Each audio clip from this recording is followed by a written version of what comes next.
Be excellent to each other and party on. We're back for another Legacy League, and today we're playing Phyrexian Dreadnought, the 1 mana 12/12 creature with trample that you can stifle into play as early as turn 2. You can also get it into play with Dress Down, and you don't have to sacrifice it to its sacrifice trigger when it enters the battlefield. So this is a really strong classic combo that's been around for 25 plus years, and we've built an entire deck around supporting that. This is a very low to the ground tempo shell. Almost nothing in the deck costs more than 2 mana to cast.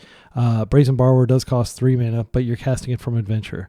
So the goal is for us to use our land drops instead to waste the opponent, to daze the opponent, and to generally stifle their development so that they can't really execute their game plan while we're rolling over them with this giant shrimp. We also want to be able to gain card advantage through Psychic Frog, through Tamiyo. These are established legacy draw engines that are stapled to very powerful creatures / planeswalkers, and we just want to disrupt them with Fatal Push, which is the second best removal spell in Legacy right now behind Swords to Plowshares, and it will never be in first. Swords to Plowshares will always reign as the king of removal. But if you're playing black instead of white, Fatal Push is pretty good. It's probably better than it's ever been in terms of meta positioning. It gets almost everything in the format. You sometimes have to sacrifice a fetch land or sacrifice a wasteland to turn on Revolt so that you can hit the creatures that are 3 and 4 mana value. But in general, it's pretty good. And they don't even gain life, like with Plow. One downside, though, is they just die. They go to the graveyard. It's not like Plow, where you're exiling them and you never have to worry about them being reanimated. So let's talk about the elephant in the room, which is the fact that even without grief, blue-black Reanimator is still extremely strong. So what I've done is I've put 2 Graph Tigger's Cage in the sideboard. I think this card is really good against both Nadu decks, which are using Green Sun Zenith and increasingly Chord of Calling, both library searching mechanisms, to be able to get Nadu and other enablers into play. And of course, this, for 1 mana, you've essentially for the rest of the game shut off your opponent's reanimation effects. This also traps Uro, and it traps Nethergoyfs. So it does a lot of things, and I think it's worth exploring having 2 of them in the deck instead of using Nile Spellbomb, which is kind of one shot, or Surgical Extraction, which is a one-shot effect. So this is actually kind of a transformational sideboard. Let me explain how it works. So I actually created this little sideboard guide here, and so I'm just going to read it out loud. So we want Dreadnought for aggro matchups and combo matchups. And we always want it game 1 because it can just surprise win. But for games 2 and games 3, we may want to board it out when we're not up against an aggro matchup like Eldrazi or Painter or some of these Stompy decks, or a combo matchup like the Epic Storm, like Doomsday. And the reason for that is because they quite likely have a lot of removal in their deck, and you're 2-for-1ing yourself often by trying to get the Phyrexian Dreadnought on the table and then stifling it. And then if they can counter the stifle, or if they can just bounce it out of play with a Brazen Borrower, or if they can remove it with Prismatic Ending or something like that, then you just went down on cards and they cleanly answered your threat. So against decks with like 4x Fatal Push and 2x Brazen Borrowers, we may not want it. Against decks with 4x Swords to Plowshares and 2x Prismatic Endings, we definitely don't want it. So what are we bringing in instead? Well, I've structured the sideboard where we have lots of things we can bring in. I've got 2 Murktides, which are quite good, and 4 Bowmasters. And if you actually look at the deck, like without the Dreadnoughts and without the Dress Downs, this looks almost exactly like the blue-black tempo control type decks that I've been playing a lot on this channel. I also have a couple extra removal spells in Murderous Cut. So we're going to be using some combination of these cards for those matchups. Let's take a look. So against combo decks, just generic combo, it could be Doomsday, it could be the Necro Dominance deck, it could be anything. We're going to pull out our pushes, which probably aren't going to matter. We're going to bring in 2 Consign and 2 Force of Will. That's additional counter magic, right?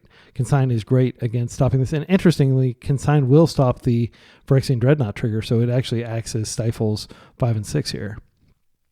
Against Grixis Delver, we can bring in Murktide and Murderous Cut. Those are really strong cards. against their deck. And we can just take out Tamiyo because she dies to like their bolts and their pyroblasts and things like that without any real value. And you could argue that, she's not going to be able to safely attack in against a bunch of 3/3 flying creatures. Against Eldrazi, that is an aggro matchup. So we're going to just essentially like double down on our threats by bringing in Murktide, and we're going to cut the Tamiyo. We're going to bring in cuts. We have more removal. So this is kind of a hybrid approach. But against Eldrazi, we're definitely keeping the Phyrexian Dreadnought in because I've won a lot of games against Eldrazi. And you could say the same for like Initiative. You could say the same for Painter. A lot of these decks, they are not prepared to be able to deal with a 12/12 creature. Oh, Cradle Control is another example of a deck that doesn't often play enough removal. And they often will play, Snuff Out, but I'm less worried about that. And if they're playing 4 Snuff Outs, maybe we do need to worry about it. But I think it's probably safe to use this strategy against just generic aggro deck input here. Against blue-white X control, like Jeskai control, white Beanstalk, things like that, we probably do want to take out our Dreadnoughts and our Dresstowns, and we want to board in our Bowmasters and our Murktide. And we can even bring in Force Negation here. And then I said Hydro here, but I actually pulled Hydro to make room for the 2 Murktides. Against Blue-Black Tempo, a deck that we're well acquainted with. If you've been watching this channel, I play this a lot, and you could argue this deck that I'm playing right now is essentially a Blue-Black Tempo deck that just has a Phyrexian Dreadnought spin. We definitely want to bring in the Bowmasters to deal with their Bowmasters, and just as additional pressure, we can bring in the cuts, we can bring in the Mercs, and we can take out the Dresstowns, the Dreadnoughts and the Dresstowns because they're likely going to be playing some number of Fatal Pushes, probably 4 Fatal Pushes, but also they're going to be playing Brazen Borrower, they're going to be playing probably Murderous Cut, or maybe some of the other black removal spells that we play in black because we don't have access to Swords of Plowshares and Prismatic Ending. And then against a non-tempo Reanimator, it's just like the combo matchups. Basically, we're boarding out our pushes, we're boarding in a Cage instead of bringing in the Consigned to Memory. And then against blue-black Reanimator, we can bring in Cage, we can bring in the cuts, and we can take out some combination of Dazes or Force of Wills. And we can still have the Dreadnought combo, but we're a little bit better off because we got Cage and Cut, which can not only address the Frog, but can also address resolved monsters like Atraxa and like Arcana Cruelty that are going to end the game. So Murderous Cut is great because we really aren't using our graveyard for anything. So these Murktides, these Murderous Cuts, they should generally have fuel for them in our graveyard. We're going to be putting a lot of cards into our graveyard through these fetches, through these Stifles, these Ponders, Fatal Pushes. Like pretty much everything ends up in our graveyard except for our very limited roster of 14 creatures and our very conservative mana base of 19 lands. So I did decide to cut a Dress Down so we would have an additional blue source because we were very lacking in additional blue sources. So this is something I always like to geek out on, and feel free to skip the deck text if you don't care to hear this. But I think most modern decks like that people build, not necessarily like refined, optimized decks like Blue-Red Delver or Blue-Red Black Delver, like those play plenty of blue sources, right? They may be playing something like 14 or 15 blue sources that like turn 1 you can have access to blue mana. I want to maximize our ability to have blue mana turn 1 because our deck is almost completely blue other than these Fatal Pushes and the Psychic Frog, and because you just don't want to have to keep hands hoping that you're going to find a blue mana. So we're playing 8 fetches. They can fetch a blue source. We're playing 2 islands just because sometimes it's good to have extra lands. And like with 2 islands, you can cast anything in your deck, even the Murktide, even the back half of Brazen Borrower. So this, if you look at it, like aside from this, so that's 5 non-blue sources in the entire deck. And then out of 19, so that means we have 14 initial blue sources, which I think will suffice for the purpose of this deck. So we're going to go ahead and jump in. We're going to play 5 rounds in this league, as always. And I encourage you to comment with different timestamps where you think I made a sequencing error, where you think I pitched the wrong card to force, where you think I shouldn't have wasted, but I did waste, and then I later got punished. Anything you see where you're like cringing, like, oh, I think Be Excellent's making a mistake there, please drop a timestamp, Drop your thoughts. I read all of these. I try to reply to all the different comments you have. I never shoot the messenger. My goal with this entire channel is to get better and to hopefully help you get better by learning from my play experience, because not everybody has the luxury of being able to sit down and play a league every day like I do. I've structured my entire, day around being able to play a league every day and record it. So I hope this is beneficial to you on your lunch break, on your commute, wherever you happen to be watching this. And I'll see you in round 1. Thanks. All right, we're here in round 1 against Punisher with a V, who has performed very well with Painter, and they are a frequent Painter player. So this should be a challenging match. Luckily, we are rocking the Dreadnought, which is not going to get blasted, and it's quite good against them. I'm gonna wish them luck. I think this is a keep. I'm gonna keep this, and I will just start by maybe playing out the Underground Sea just to see if I can incentivize them to play out a Blood Moon effect if they have one. Do I want to do that? I think it's fine, and that way I have Fatal Push mana up in case they play like a turn 1 Welder, which I definitely want to take care of. They're mulligan to 5 cards. Okay, so if they, for some reason, are not on Painter, which is definitely possible when they mull that aggressively, we will be very happy that we have such a removal-heavy hand. And so all we're looking for now is a Stifle or a Dress Down. Okay, it looks like they are indeed on Painter, and they have indeed played the Welder out, and I am indeed going to be mana efficient here and push it. All right, you don't leave that out, because if they follow up with like Engineer, they can put something really nasty in their graveyard. Okay, I think we just waste here. I realized that we could be saving this for a Urza Saga, but we're just trying to bide time here. And this might screw them when they mold to 5. Okay, here's our Mountain. Vexing Bauble. I think it's okay because we don't have anything going on to just daze this. I don't want to deal with it.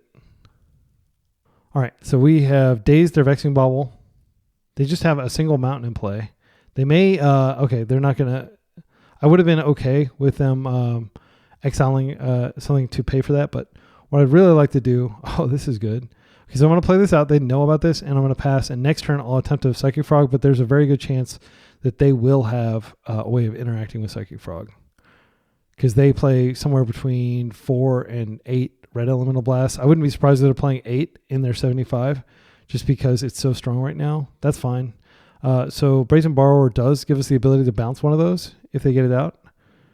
This is Painter. With the Urza Saga showing, Painter does represent like a serious threat. I think I am going to go ahead and just do this and counter it. And next turn, we're going to play out Psychic Frog unless we draw our Stifle. If we draw our Stifle, we'll just play that out. Okay, Dress Down is great. I'm going to save Dress Down for a turn because Dress Down can wipe out the constructs. That's one of the reasons I'm not too worried about the Urza Saga and why I wastelanded with Impunity earlier with Abandon, is because I don't really care that much about constructs when I'm playing a bunch of main deck Dress Downs. This is totally anticipated, and it's fine. I'd rather them do this now. So next turn, they don't have a mana for Urza Saga. All right, so options. They're not going to be able to make a dude. I'd rather just attempt to Dress Down into Dreadnought. That'll end the game quicker than getting Psychic Frog online. So I am going to go ahead and give them the opportunity. They're probably going to go get Vexing Bauble, but they might not now that I've already cast my Daze and my Force. So I'll see what they get. Agatha's Soul Cauldron is scary. Let's think about what this can do. So if they get a creature out, they can give it Welder's ability, which is good. They can give a creature Psychic Frog's ability. I think I just had to pass, though. Again, Dreadnought is really strong against their deck. And at least as I've theory crafted. I haven't played it a ton against this deck. Let's Dress Down here. Draw a card. All right. I can cast both a Dreadnought and a Psychic Frog this turn if I'd like. I think that's what I'll do. I think I'm going to go ahead and play this out. I'm going to start by casting the Psychic Frog, I guess. And then I will cast the Phyrexian Dreadnought. I don't think they have any sort of like thing that's going to stop one or the other. but I would definitely wouldn't want them to exile Simian Spirit Guide and then so this is their window to win. They're exiling a Force of Will. They basically have 1 turn before I'm going to totally pull away with the game and 2 turns before they're dead. So they have to really address both of these, and they've got 3 cards in hand.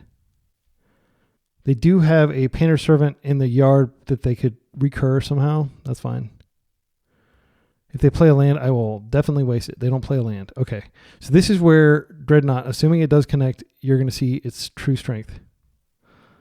I'm just going to hold the lands in case I don't want my opponent to know that I have a Wasteland. Actually, you know what? I am going to play the Wasteland because if they put a Saga on the stack, I will waste it with the trigger on the stack, the first Saga chapter trigger on the stack. They're just exiling things from my graveyard. It got there. See, this is why I'm so excited about playing this. I've been playing blue-black tempo, and I just got completely destroyed. Or not blue-black. I was playing blue-black control with it had green too. It was 3-color control, and like all my threats were blue, and they were just blasting everything. But they can't blast this. They can't kill it with Dismember. It's very hard for them to kill this. They could, of course, swap it out for another artifact in my graveyard, but I don't give them any other artifacts. Okay, so here are the options. Let's see what I put down for Painter, because that is, in my humble opinion, one of the top decks, and I need to be prepared for it. Did I not add Painter to this list? Okay, well, I'm going to add it now. I think, let's go ahead and take a look at our list here. Bowmasters is surprisingly good against Painter. It's black, so it doesn't get blasted. Psychic Frog, pretty bad because we have to invest 2 mana into it. And they can blast it at any time. They also have Lightning Bolt, which deals with it cleanly as well if we don't have the ability to discard cards. I am tempted to keep Tamiyo over Psychic Frog just because Tamiyo is a 1-for-1 for the blast. Maybe we could do that. I don't think there are any other substitutions I want to make here. Grafdigger's Cage is cards in graveyards and libraries can't enter the battlefield. I mean, this does put a little bit of a crimp in there, but I don't know if it's worth diluting our main plan. The reason Orcish Bowmasters is so good is it pings some of their creatures, and it can also be really strong against... I'm going to do it like this. And I'm leaving all my tempo stuff in my deck, I think. I could take out a Borrower in favor of Grafdigger's Cage. I think I'm going to do this. Murktide can sometimes just surprise kill them because it is another big crazy fatty that can just fly over their board. But again, this is a mulligan. And we would have a lot more of these if I hadn't gone up to 19 lands. All right, so we're definitely going to mulligan this. So a couple things to note about Phyrexian Dreadnought. You're still not really safe trying to Stifle because they could just blast the Stifle. So you generally want to have 2 layers of interaction before you attempt to do that. So I'm going to mulligan this, obviously, because it doesn't have blue source. This has a lot of blue sources, too many. I'm going to keep this, and we're not playing any Surveil lands, so I think it's not that great and not that powerful for us to keep the fetches around. They do fill up the graveyard, but we didn't actually bring in any graveyard spells. I'll just do it like that. So keeping a 4-lander on 6 definitely feels bad, 2 spells, but we can potentially, I'm not sure what I'm going to do. I think my line is, okay, Vexing Bobble's fine. It doesn't interact with our deck. And another thing is a lot of times late game, they'll crack the bobble if they think it's outlived its usefulness, and oh no. Yeah, we don't have that many lands, but we are getting flooded hardcore. I think what I'm going to do is I'm going to open with this, and then next turn I can Island Brainstorm and put some of this back. We definitely want to put 2 lands back though, so we're going to have to wait for a quote-unquote perfect Brainstorm, as they call them. Okay, this is Goblin Engineer. This is a must-force card. However, I don't think we have the luxury we can't force anyway because of Vexing Bobble, so it's going to happen.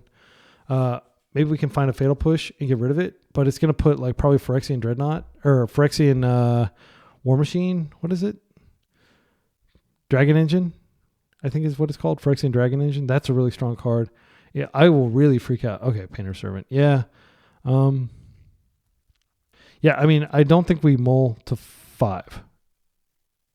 Oh, wow. That's great. Okay, so here are our options. 1, we can just chill and we can dress down into Phyrexian Dreadnought and hope that that wins. The problem is they're going to be able to return this next turn. And if they return it, then the following turn, they're going to be able to get Grindstone and Grindstone us. So I do think we need to try to remove this Engineer. So I'm going to try that. I'm going to go ahead and play an island. I'm going to brainstorm. Okay, we did find a Fatal Push. We actually found a second Dreadnought, which is really strong potentially. I think what we do is we put these 2 lands back. All right, I'll put these 2 lands back because I screwed up. I should have kept a... I should have played out one of the fetches that can fetch black. So instead of being able to fetch my swamp here, I'm going to have to fetch an Underground Sea, which is not a big deal. We're not really exposed. I'm going to push here. It's less effective to push their artifact creatures because they can return them. Next turn, we can Tamiyo and we can dress down. And maybe the Tamiyo will eat the Red Elemental Blast for us. Okay. See if they get these constructs out, it's totally fine because again, we're going to be able to dress down in the end step. That's also a really good pickup. So I think I'm just going to play out Tamiyo here and I'll pass. And because we'll have 2 Dreadnoughts, if these both get into play, then instead of being a 2-turn clock, it's going to be a 1-turn clock. And they'll have to remove them both, which will be hard to do. This is fine. They are going to be extra incentivized to blast the dress down though. So let's see how much of their mana they tap here. They're thinking about whether to create a token. I mean, they should know that I'm playing multiple dress downs and that it's not wise to invest too much into constructs, but they are doing it anyway. We are just going to take this hit if they attack us. If they get Lava Spur Boots, I may just... I don't want to dress down to clear them both, but I might. Okay, Grindstone. I definitely read this as them having a blast. So the real threat is they do have Grindstone out. If they have like Ancient Tomb into Painter, then that kills us. I think we just have to hope they don't have a blast here. If they have a blast, then next turn we're going to be chumping with Orcish Bowmasters. But I am going to take this hit. Yeah, that is a weakness of Phyrexian Dreadnought is like you do need a blue spell in order to get through this. Yeah, they're going to blast this so fast and so hard if they have a blast. I assume they do. They kept a red up. Yep, there's the blast. Okay, well, we probably won't win this, but I'm going to try. Another Phyrexian Dreadnought. Okay, that's not really what we wanted to see, is it? Well, I'm going to go ahead and attack here. We're going to create a clue. I think we pass, and then if they do crack this, then we can get double combat damage. The other alternative, of course, is we dig. The main problem is if we dig now, by cracking this clue, then we're not going to have mana to do anything.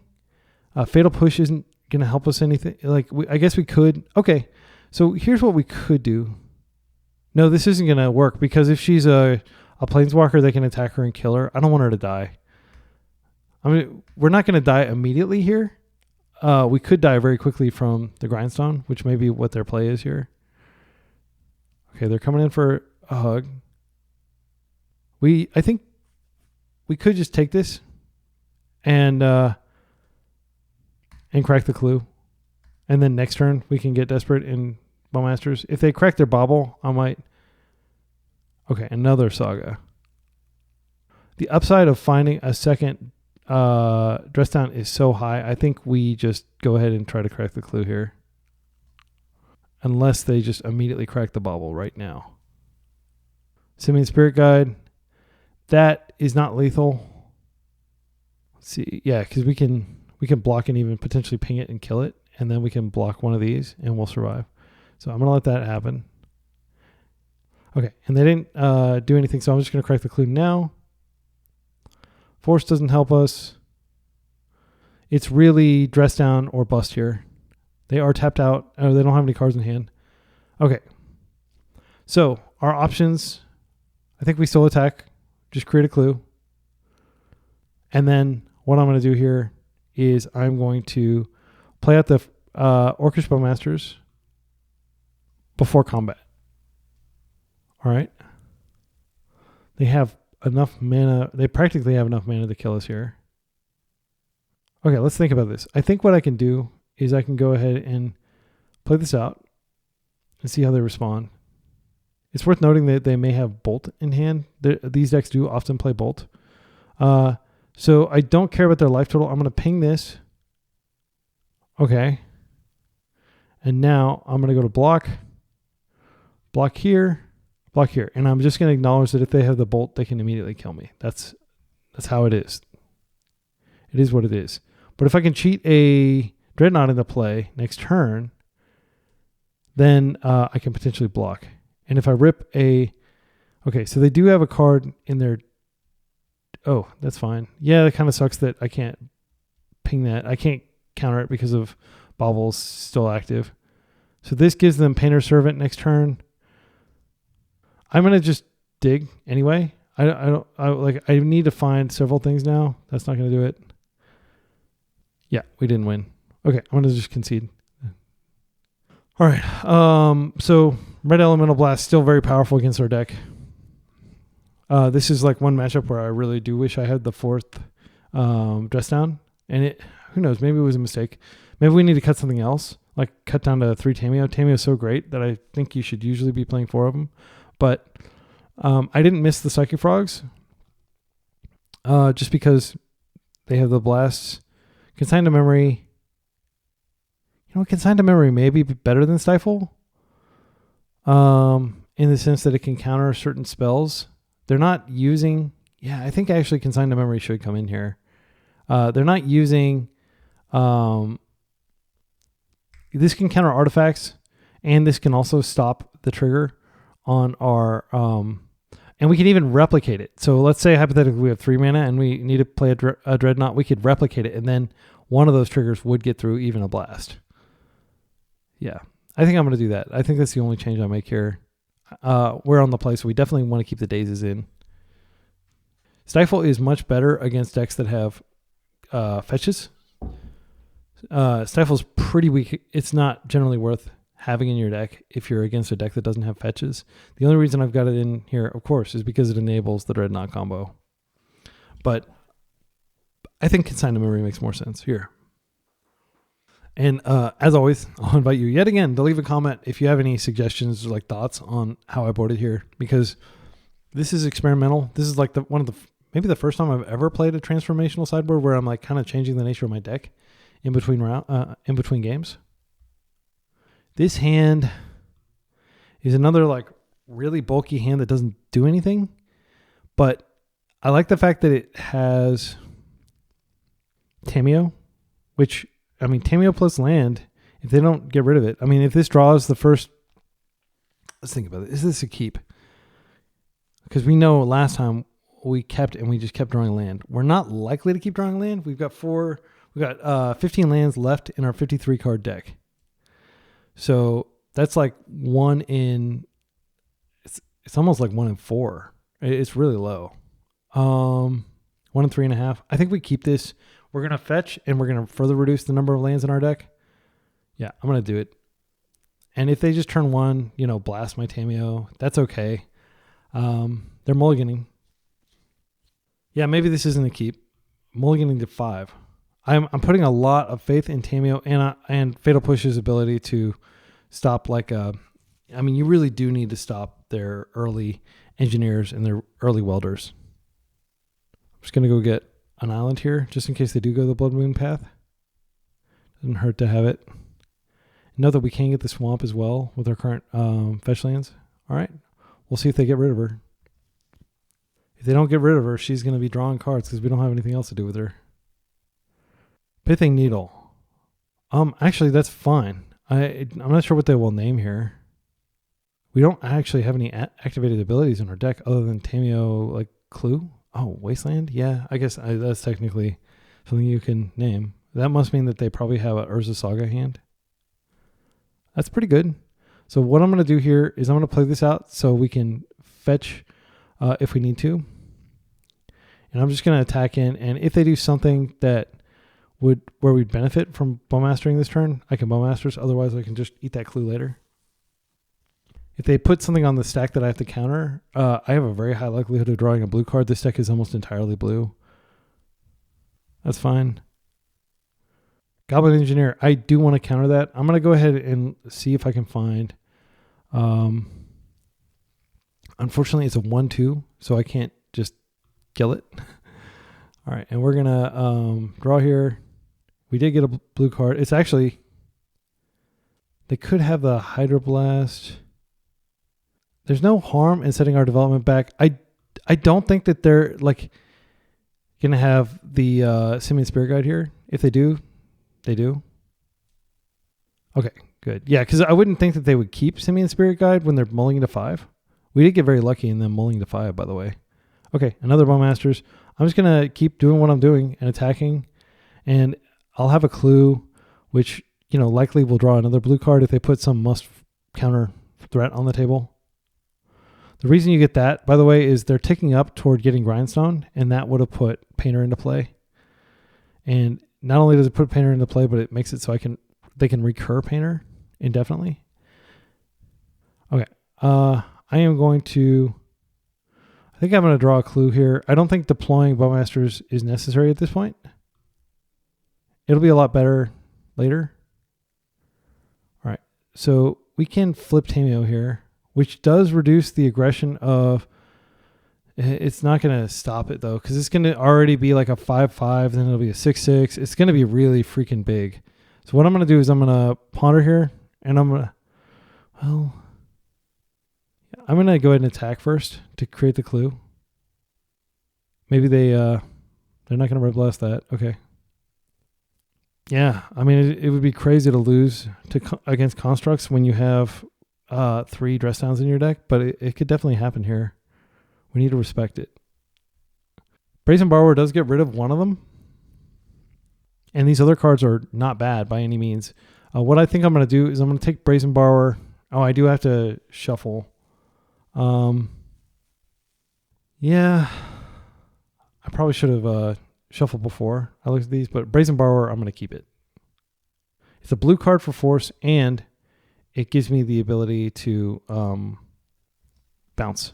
So what I might even do is hold on to Borrower and just Bowmasters for a turn and sack the token. Unless they get Shadow Spear. I'm going to be happy if they don't make a construct here, but I imagine they will. These constructs are going to be gigantic. Interesting, they're floating. Okay. It's certainly possible that they have Pyroblast in addition to having... Okay, Vexing Bubble does shut off what I want to do here. Fable. Fable is something that we can take care of next turn with Orcish Bowmasters, so I'm going to let this resolve. I do want that Ponder that's on top of my deck, but I also want to just get rid of this Construct token. It's just too big. So I'm going to go ahead and fetch.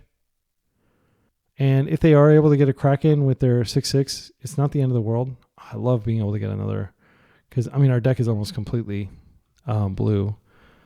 All right, well we'll go ahead and attempt to take that out of play. If they use a blast on it, it's okay. It's a blast they won't have for later.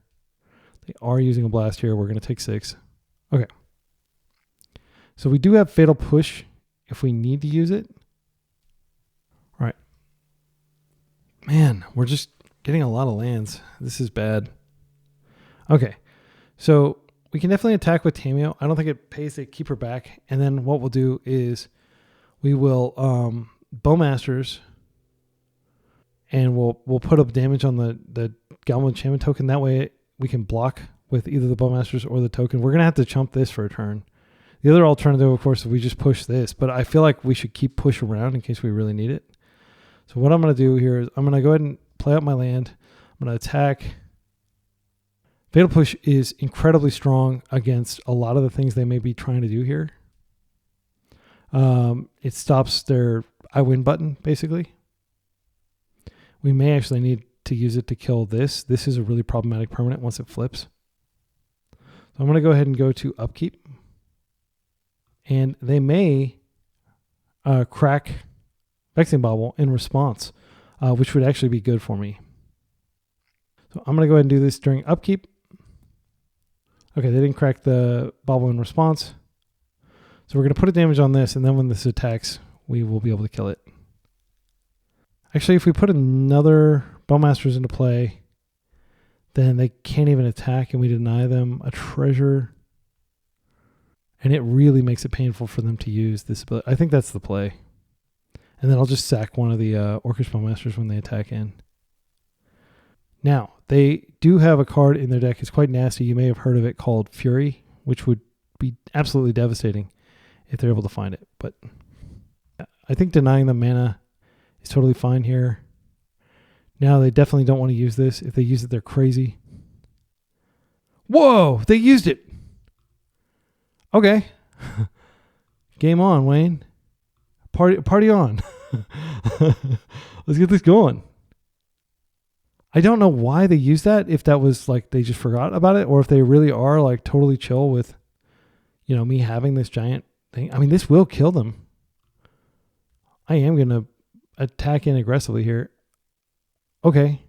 They don't have, I mean, that's an okay card, but that's not going to save them. They're not attacking. Okay, wow. Okay, so a lot of live draws here, and I've got a lot of cards that I can draw. Okay, I think this game just got interesting here. I mean, it was interesting before, but gosh, we're just getting so many lands. Okay, let's think about this. Next turn, this flips. It'll be a real ordeal. We can get rid of one of their creatures. I do want to attack with this. I want to attack with Tamiyo to get another clue. Debuffing their squad is not going to be good enough. I need to use Fatal Push on this probably when it flips. So I don't want to use it on this. I'm trying to think. I'm going to go ahead and just try to see if I can flip something good off this. Let's use my blue. Let's see what we get here. Not another land, please. Okay, that is great, actually. They have nothing in hand. All right, so here's what I'm going to do. Play out a land. I'm going to go ahead and borrow now while they have nothing. Bye-bye. Oh, I didn't play it. That makes my bye-bye less comedic when it's like my wand failed to work. Okay, bye-bye. A petty theft. Oh, wow. You want to do that, huh? Sure. Let's hit that. Let's hit that. Unfortunately, if they do have the pyro, then this orc army is huge. Okay, we got it. I don't know what their last card is. Okay, so we have to respect the fact that if their last card is Grindstone, we're dead. So here's what I'm going to do. I'm going to go ahead and push. Now I'm just going to attack everything and do a ton of damage to them. We have lots of options. We can bring this clue in. I think cracking that Vexing Bauble was like an unnecessarily desperate maneuver. This is going to have Summoning Sickness. We should be able to kill around it. We will need to draw something good to get it out of the way if we want to Alpha Strike them next turn. We're not going to be able to flip Tamiyo. What is this? Okay, 3. Goblin Engineer is really good, and they can start cloning it each turn, starting next turn. But we are putting them in a force block situation where one of these creatures is going under the bus this turn, unless they have a way to remove my orc army. The best thing they could have here would be like maybe another Fable, which would put another token into play. We've used both of our Brazen Borrowers, so the only removal left in our deck is 3 Fatal Pushes. Okay, what's the last card? I think that is pretty unscary play, at least in my book. All right, so they can get Painter Servant back. They don't have a Grindstone. They don't have a path to a Grindstone other than just naturally drawing it. All right, Daze is a pretty terrible draw. I'm going to start by cracking this clue. We got to land. Oh, so frustrating. Okay. I hate to say it, but I think I'm going to actually fetch the Thin here because like we really need something special off this last draw. Okay, let's think about this before we commit to the clue. So if we flash this in, we have a lethal attacker next turn. But they're going to be able to copy this and it'll have haste and it can get... Oh, they have Grindstone in their graveyard. So we're dead if they're able to execute their plan here. So I don't think getting this into play is good enough. I mean, they're dead next turn anyway. So what I'm going to do is I'm going to go ahead and correct this last clue. Stifle actually might get us there. Okay, so the options. 1, we attack with everything. We get an extra damage. They drop to 3 because they're going to have to block one of these. I'm just going to attack with the army. Okay, so what they're going to do here is they're probably going to sacrifice one of their creatures, or maybe this needle. And when they do, I'll stifle it, and then we should be able to win because we have force in addition to what we have. They could draw something like a second engineer would be absolutely brutal. We can force anything they draw. So I think we deterministically win here. But I'm trying to play super careful in case I've like not accounted for some possibility. So this doesn't actually change anything. This is a blocker. This is their only card. I'm going to go ahead and force this. They don't have any way to draw cards from their yard. I'm just going to stifle whatever they do next. Then I'm going to attack them. All right. This was a super tight, close game. Made close by their insistence on using their... Oh, wow. Yeah, they are passing. Okay. So I thought it was a lock, but we are going to get another turn of them surviving here. I think I'm going to go ahead and play this out. So force block, I'm going to attack with everything. They are going to block. They're going to lose 2 life. They may try to flip the needle out of play. What are they targeting? Targeting Painter Servant. I'm just going to stifle that. And I think they'll probably concede. They may play out to draw, see what they draw. Yep, that was it. We did it. That was grindy for a grindstone mirror or a grindstone match, right?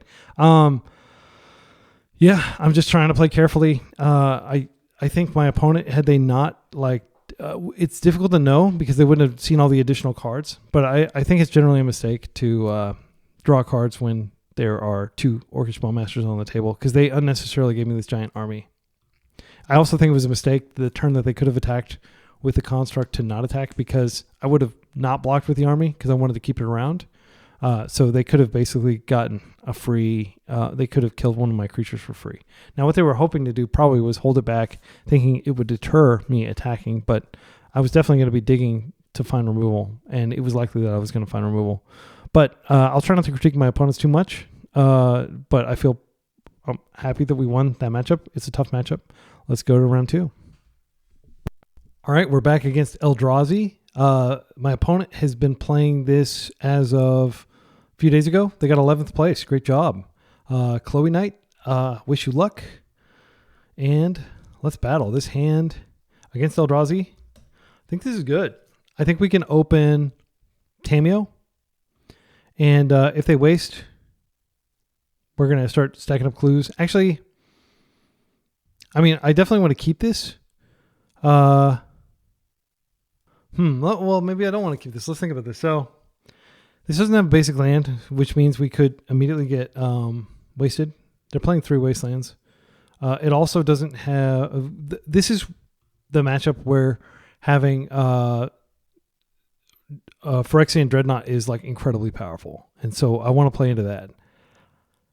Tamiyo, not famously good against their deck. However, they are playing It That Heralds the End. So Tamiyo knocking power off of these. Yeah, they're playing like the lower to the ground build.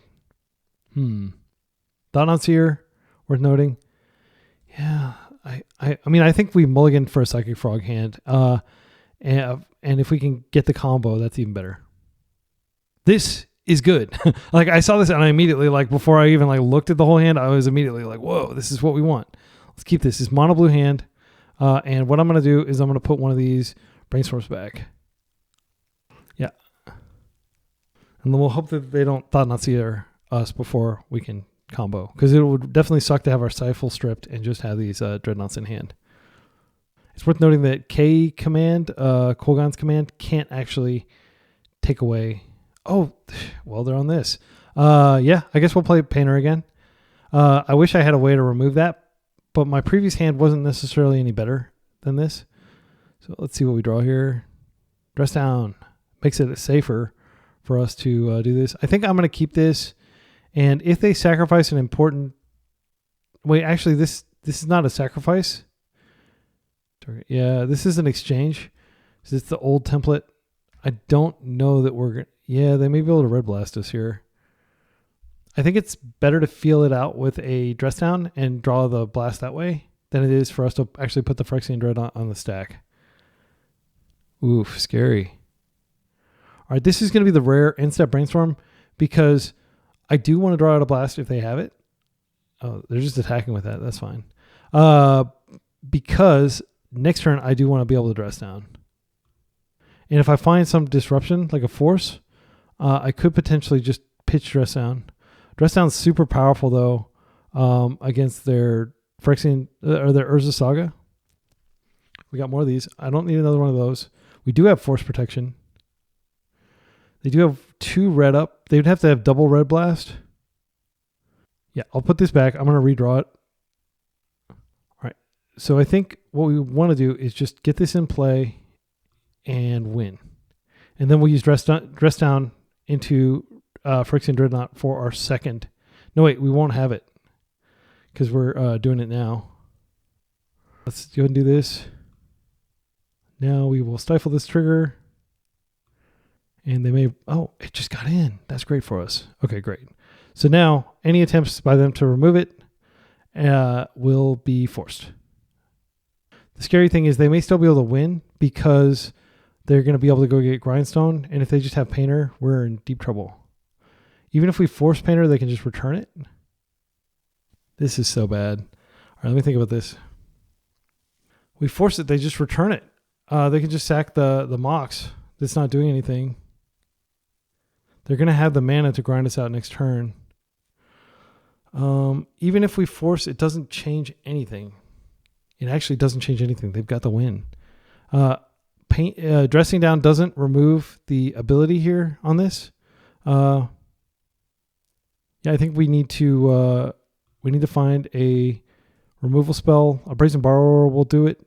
Something to get this out of play after. Yeah, but it's going to resolve. I'm not going to unnecessarily force it. It doesn't change anything, and they can just put it right back into play. Okay, now they can blast this if they want, but they don't have red mana. All right, well, we tried really hard to beat them. They were on the play, and that is going to make a huge difference here. All right, can we draw removal? No, we didn't draw removal. So we had the option. So I'm going to start by attacking and seeing if they panic and block. I don't think they will. If they... I can't think of a reason why they would ever block this. They're just going to take the damage. Okay.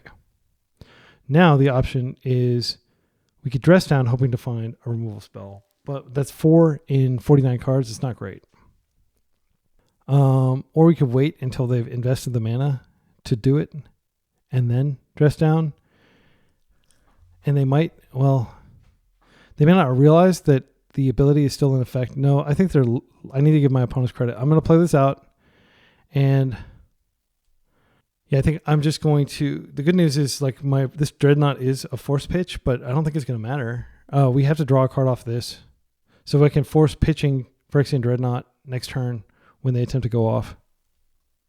They may assume that I have something and they may be careful about it.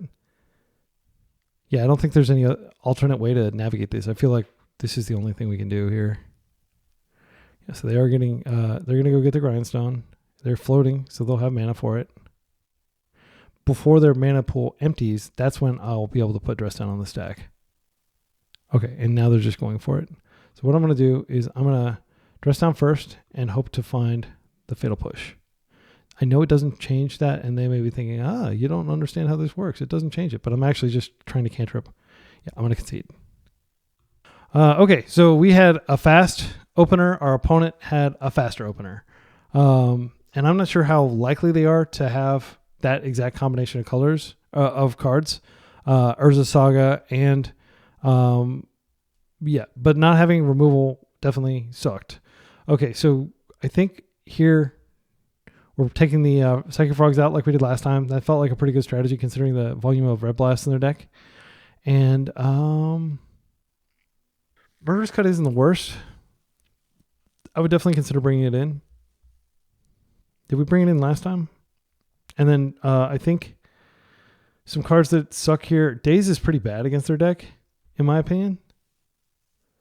It doesn't necessarily stop anything. The other thing is Force. You could definitely cut Force instead of Daze. I think on the play, that's fine. Because Force, basically, you're 2 for 1 yourself, and then they can just blast it back, and it feels incredibly bad. Oh, I think we did decide we were going to take out some Stifles, though, and replace them with Consigned Memory. So I think that's how I'm going to run it.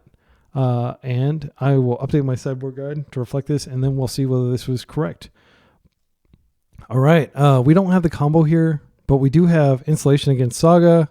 We have Tamiyo turn 1. I think we keep this. We do have the ability to even flip Tamiyo if she sticks around.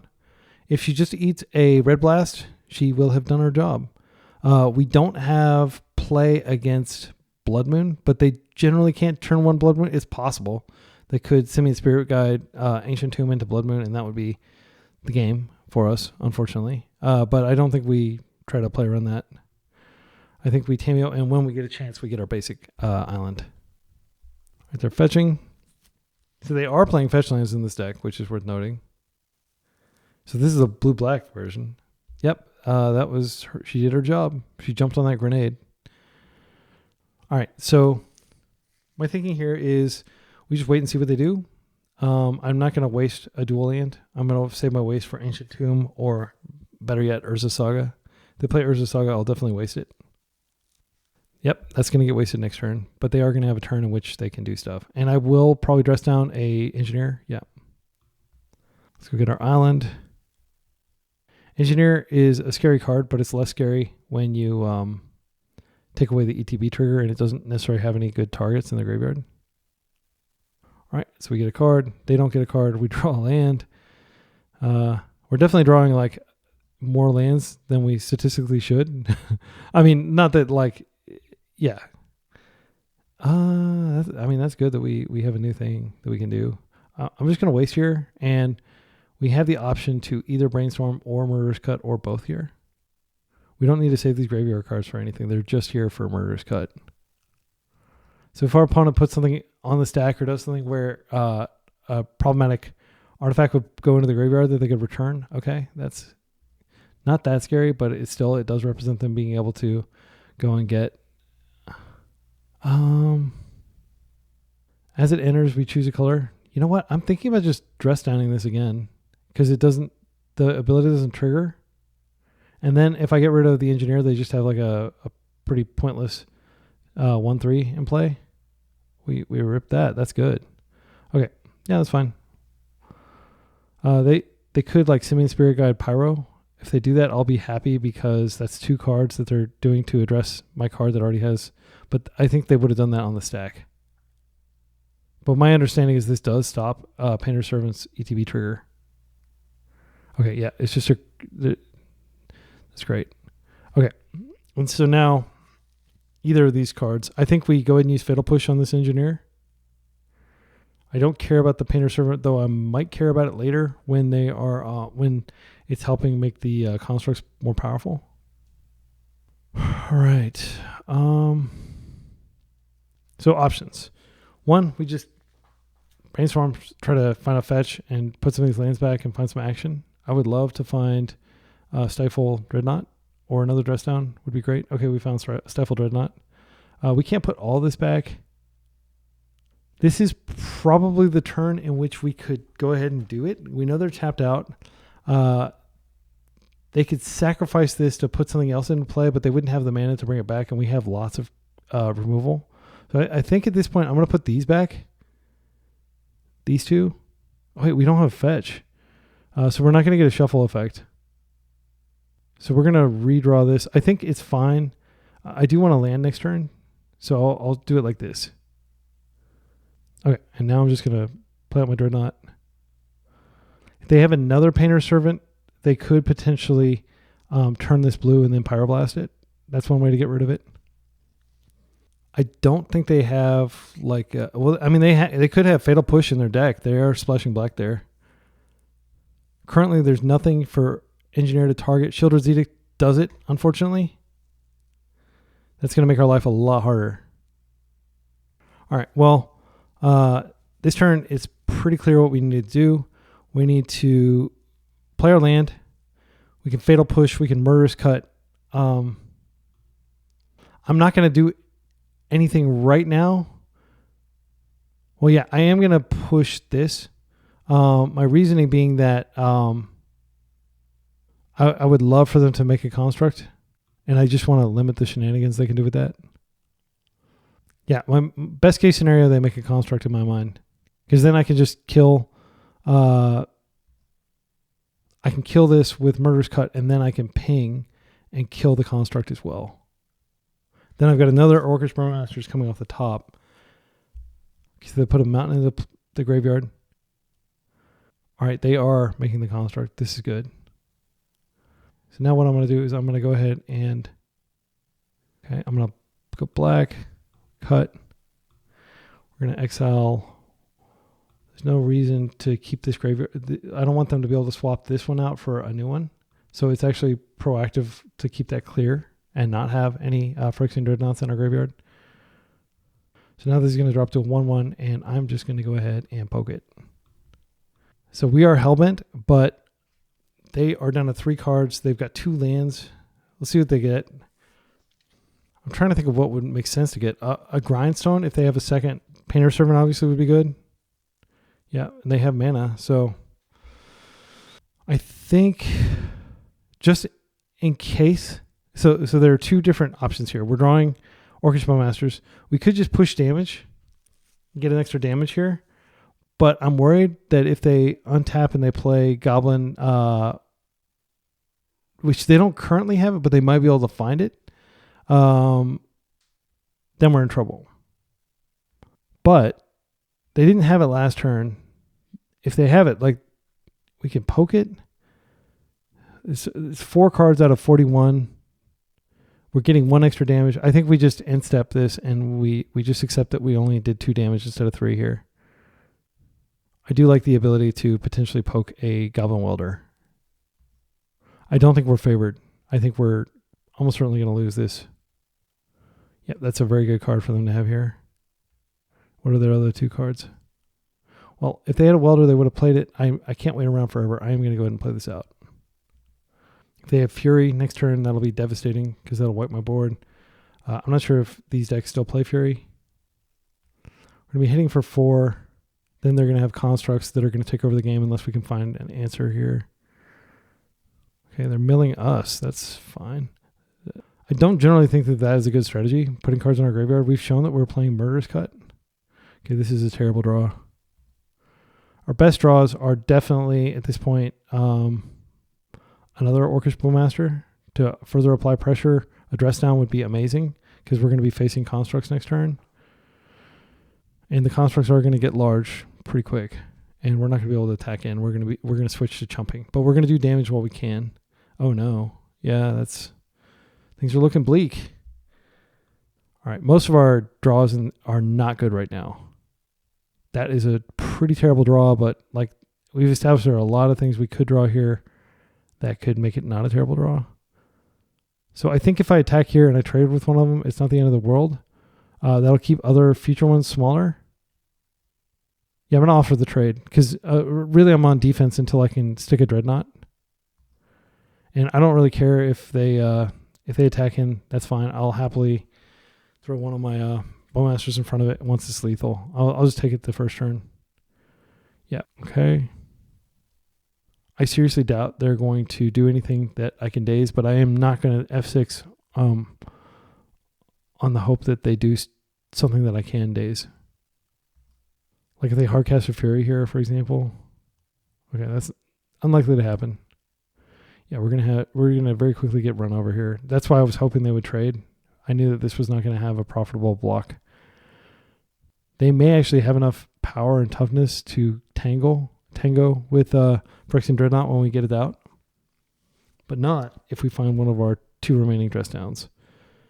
It sucks that I cut that, and now I cut one of the dress downs, and now we're queuing into Painter twice. It's bad beats. Because I will often go like, I don't know, an entire week without playing Painter. It's not that widely played of a deck, even though it is a very good deck. All right, dress down. My kingdom for your dress down. Force doesn't do it. I think we're going to take a lot next turn. Force isn't even castable. Yeah, I'm going to chump a whole lot of stuff, and I don't have a lot of hope. So let's do some quick math while they're playing. So 1, 2, 3, 4, 5, 6. These are going to be at least 6/6 each. So 3 6/6ers, 2 of which can attack immediately. Ancient Tomb. They are going to cast something here. It's probably like a Babel or something. I'm not sure. They're casting black mana, reanimating, Painter's Servant. I can't counter this because of Vexing Bubble. I'm going to concede. There's no hope here.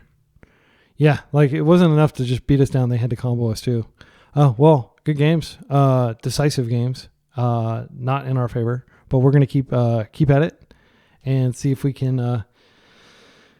Man, I think I probably do want to cut a Tamiyo and add the dress down back in. Like just for these particular matchups, it's such a hammer in this matchup, and it is another way to enable my 4 Dreadnoughts into play. Yeah, I mean 4 Tamiyo is the correct amount for most decks, but we really don't have any space. One of the things about cutting Tamiyo or adding a 4th dress down to the deck is it does change how we would sideboard. So we instead of boarding out like 8 cards or 7 cards in a lot of situations, we'd have to board out 8. Let's see. Oh, this actually still has the 3 dress down. So we would just board in 1 against this matchup. But this would go back. Okay, so let's say hypothetically we are going to go up to 2.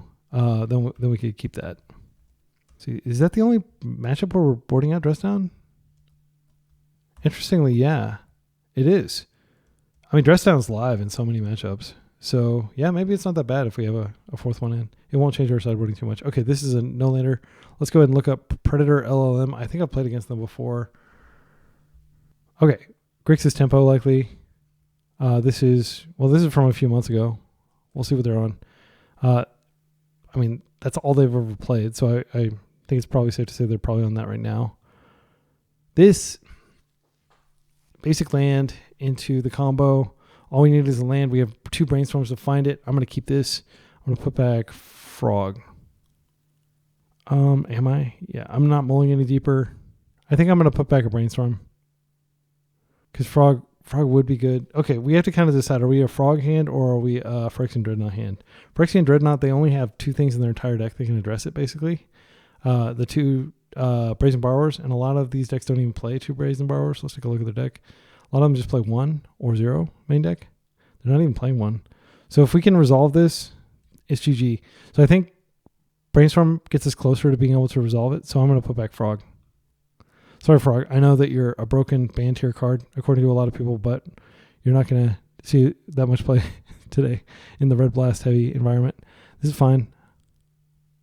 Bobble. So their list is... I do kind of like less aggressive. Like often people play Tamiyo in place of please be a land. This would be great if it's a land. Oh, borrow our own. Well, the good news is that can.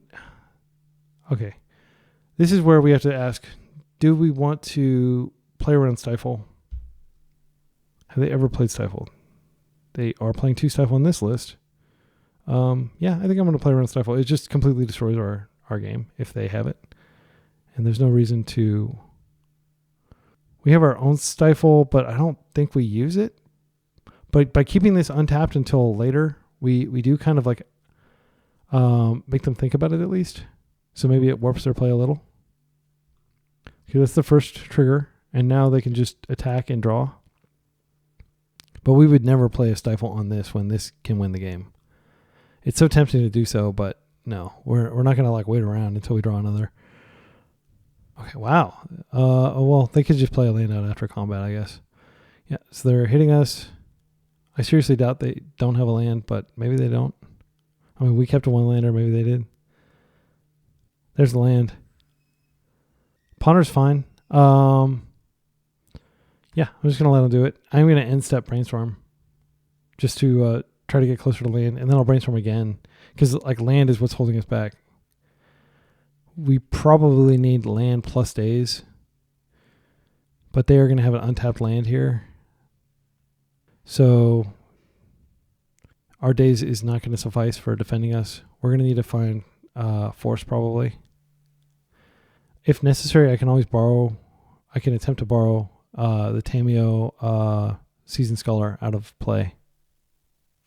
All right, she is a Planeswalker. She's plussing. Next turn, she can get back the Ponder, or they can just keep going upward. All right, I'm going to attempt to brainstorm here. And we're very likely to be brainstorm locked here, but I'm going to I need to get through these cards. They're pausing like they might counter it, which would be great for us. All right, we don't have a shuffle effect. We did find a force. I'm going to put this back. This back, we'll just draw these. I mean, they don't do anything. All right, so we're going to try to brainstorm again and find a land. And if we don't, we don't. But I don't want to wait around. We've got Tamiyo to address. We didn't find a land. We did find a Tamiyo we can play out next turn, which I'll attempt to do, which it'll probably just get dazed. We're not going to force anything. We're going to hold our cards. Again, it doesn't matter how high she gets. Yeah, it shouldn't matter against us. Unless we unfortunately find we've got 2 turns. I'm going to play Tamiyo. I think she's likely to get dazed or blasted or bolted. Psychic Frog. If we go against Psychic Frog here, I mean, Psychic Frog dramatically speeds up our death. Yeah, I don't think I can. I'm gonna go ahead and attempt to force here, even though I know they're likely to daze, because if they don't daze, I mean, if they use counter magic, it's counter magic they're not going to use later. I'll pitch a dress down. That'll probably make them think I'm control, but they might start to. Oh wow, that worked. Okay, that was a very good. Okay, and that also tells me that they don't have counter magic. Actually, yeah, we've got 2 turns, so we could still draw a land. We're gonna draw. We've got 2 fatal pushes on top of our deck. Actually, I don't think we have a window because we're not gonna be able to borrow her in time. What we could do is we could attempt to stifle the trigger. It's like a very long shot, but I'll try it. Okay, they're at 8. If they try to minus, I will stifle next turn. They've got 5 cards in their hand. I can't imagine what they could have if they didn't have counter magic. Like, why aren't they deploying threats like crazy? Maybe they're just not worried about it because they're like, well, I'm going to Tamiyo Ultimate and take my time. Molten Collapse. Yep, she is dead. That's fine. She was just bait. Molten Collapse can actually destroy Phyrexian Dreadnought. So Phyrexian Dreadnought Resolved is not the lock that I thought it would be. I didn't think about Molten Collapse. Okay, so we're going to draw dead. We're going to attempt to stifle the Tamiyo trigger. We're probably not going to succeed, and we're going to concede. Yeah, sometimes, despite all your cantrips, you just don't get there, even with 19 lands in your deck. Yep, that's fine. That's fine. It really sucks to be throwing like our combo piece into stopping a permanent, and it's only stopping it for a few turns. And it's probably not going to stop it. They'll force here if they have it. Yeah. Brainstorm, technically, they're going to get 4 looks at a Stifle or a Force of Will. I mean, I could have conceded a long time ago, but I do want to play to my outs here. And also, we're ahead on clock just because we're taking so few game actions. The idea that they could see 20 cards in their deck and not see a single force or a single daze is just improbable. Surely they found something here. And even if they did, we have no idea how long it's going to be before we break the cold streak and actually rip a land. If we rip a land that can go get swamp, we might be able to gradually climb back into this. We do have Borrower. Holy cow. How did that resolve? That doesn't make any sense to me. Okay. They are almost as unlucky as we are, it would seem. Okay, another Tamiyo. That's fine. Tamiyo number 2 can potentially flip, and they can like plus, and then they can minus, and then they can flipper. If you're following what I'm saying. But basically, a land, please. Oh, we got a land. Yeah, actually, this doesn't really help us, but this... I'm trying to think of what we do here. Obviously, like, we could borrow back to hand, but I don't feel like that's correct here, because they can just flip this. I'm going to wait and see what happens, and I'll probably attempt to borrow end step. The other thing I could do end step is I could just dress down and see if that resolves, because if that resolves, we can potentially get Phyrexian Dreadnought in play. I think that's the play. Maybe they don't realize, like, oh, it's a Dreadnought deck. Like, they're like, oh, they're just doing this to draw a card. I think it's extremely unlikely that the dress down resolves, or that it doesn't get...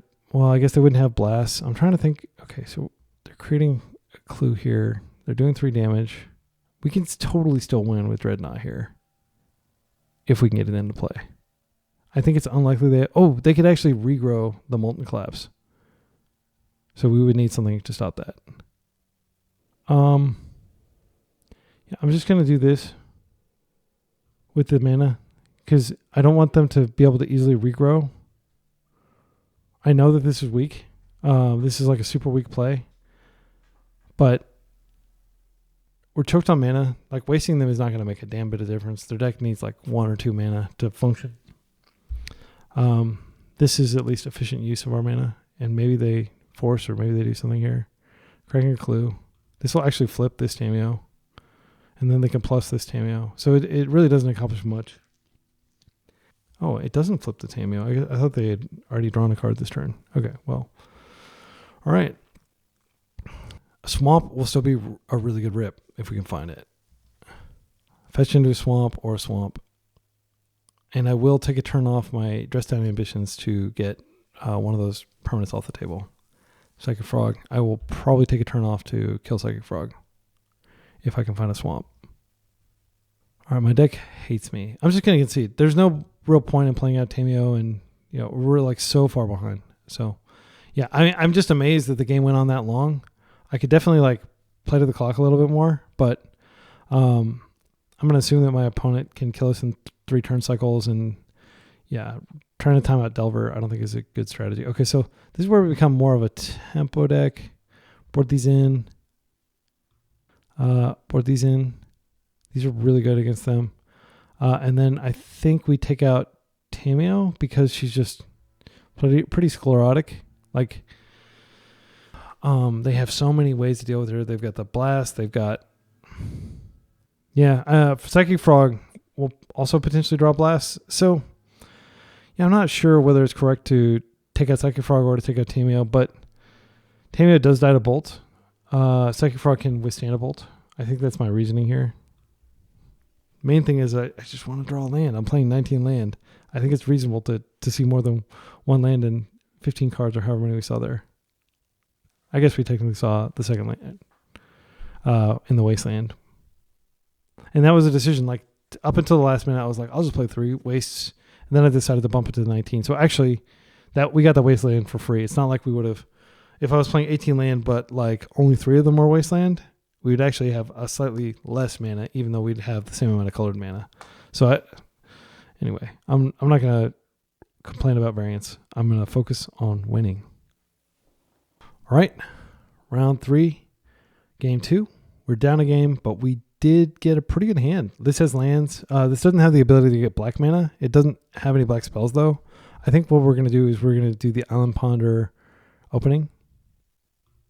And then we will try to find a dress down. And if we can get 2 of these Dreadnoughts in play, that's going to be super powerful.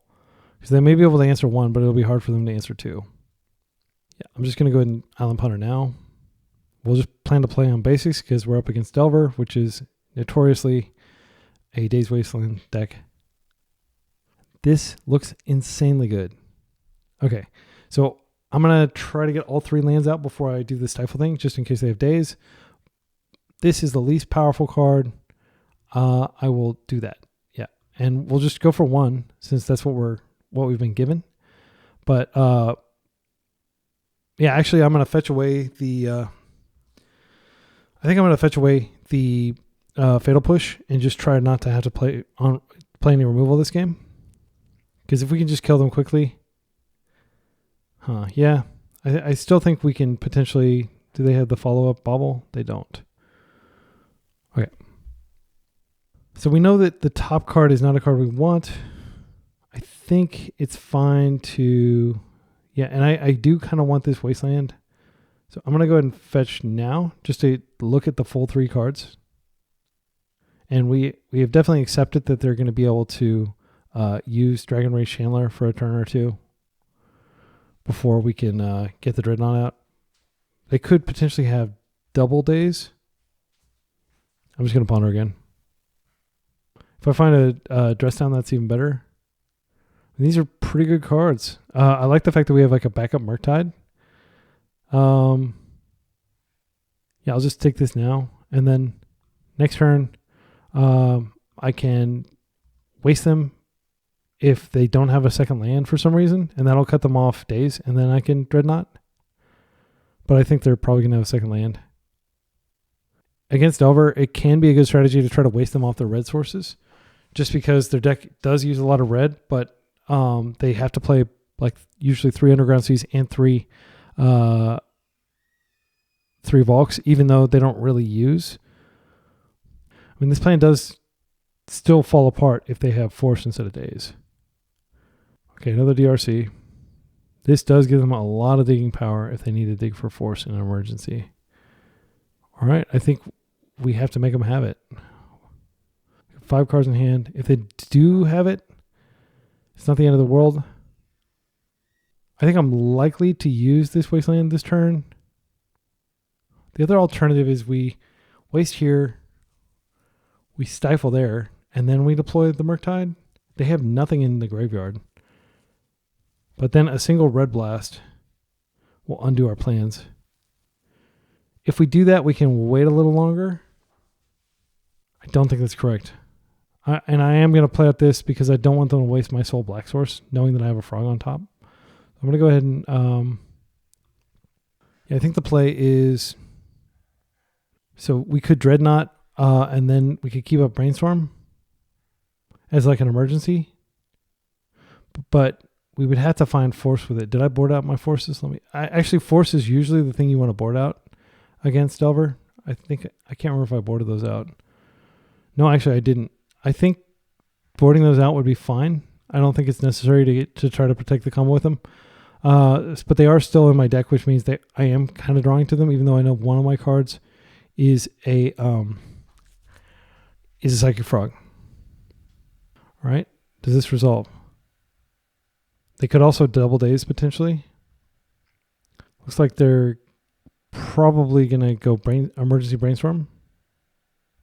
They also may have Fatal Push in their deck. Okay, they're forcing.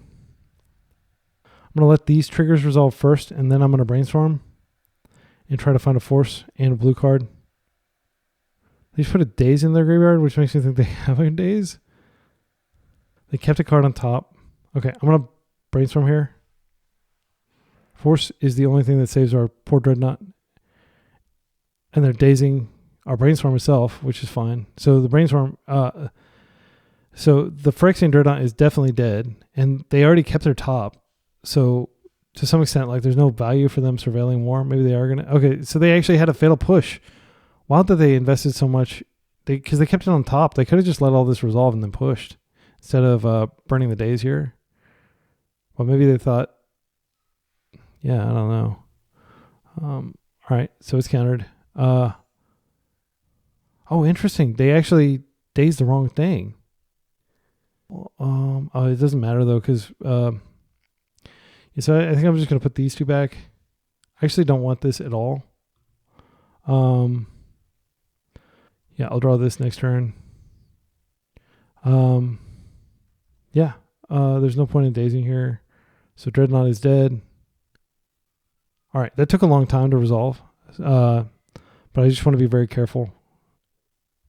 Next turn, we have the potential for a Murktide, especially if we waste their red source and then we Murktide. If they cast anything here, Tamiyo's fine. Okay, and they're brainstorming immediately. I'm going to let them look at their top cards. They're down to 1 card. The problem is they do have enough mana to potentially protect Tamiyo, so I think maybe it is correct to go ahead and daze here. The next turn, I'm playing the swamp and I'm wasting the red source. The next turn, I think I'm playing the island and I'm Murktiding. They still aren't delirious. What are they missing? Yeah, they don't have a daze in their hand.